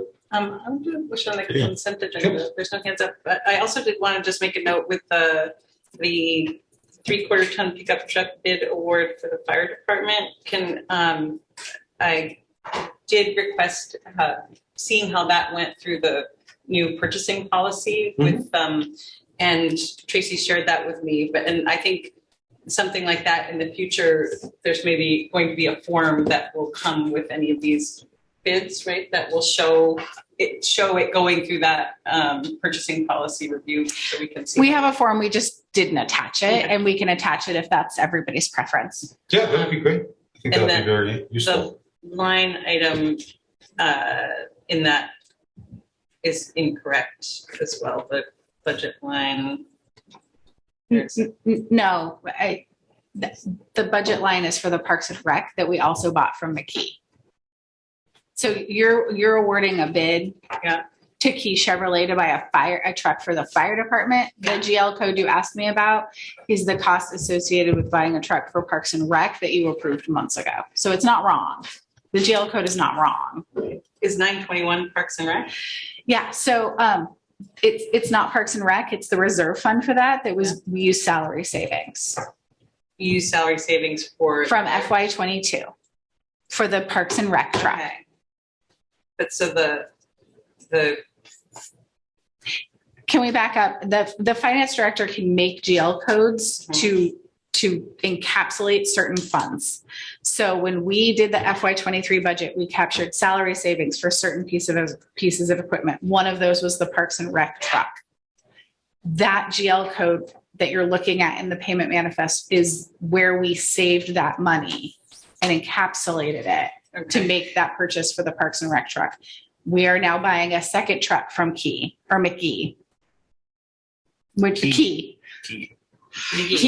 it's 10 o'clock at night for the fire truck. So it's all right. I mean, I don't need to spend more time on this, okay. But that number, that the number in the memo, in the payment manifest is not, that number doesn't exist in the general fund ledger.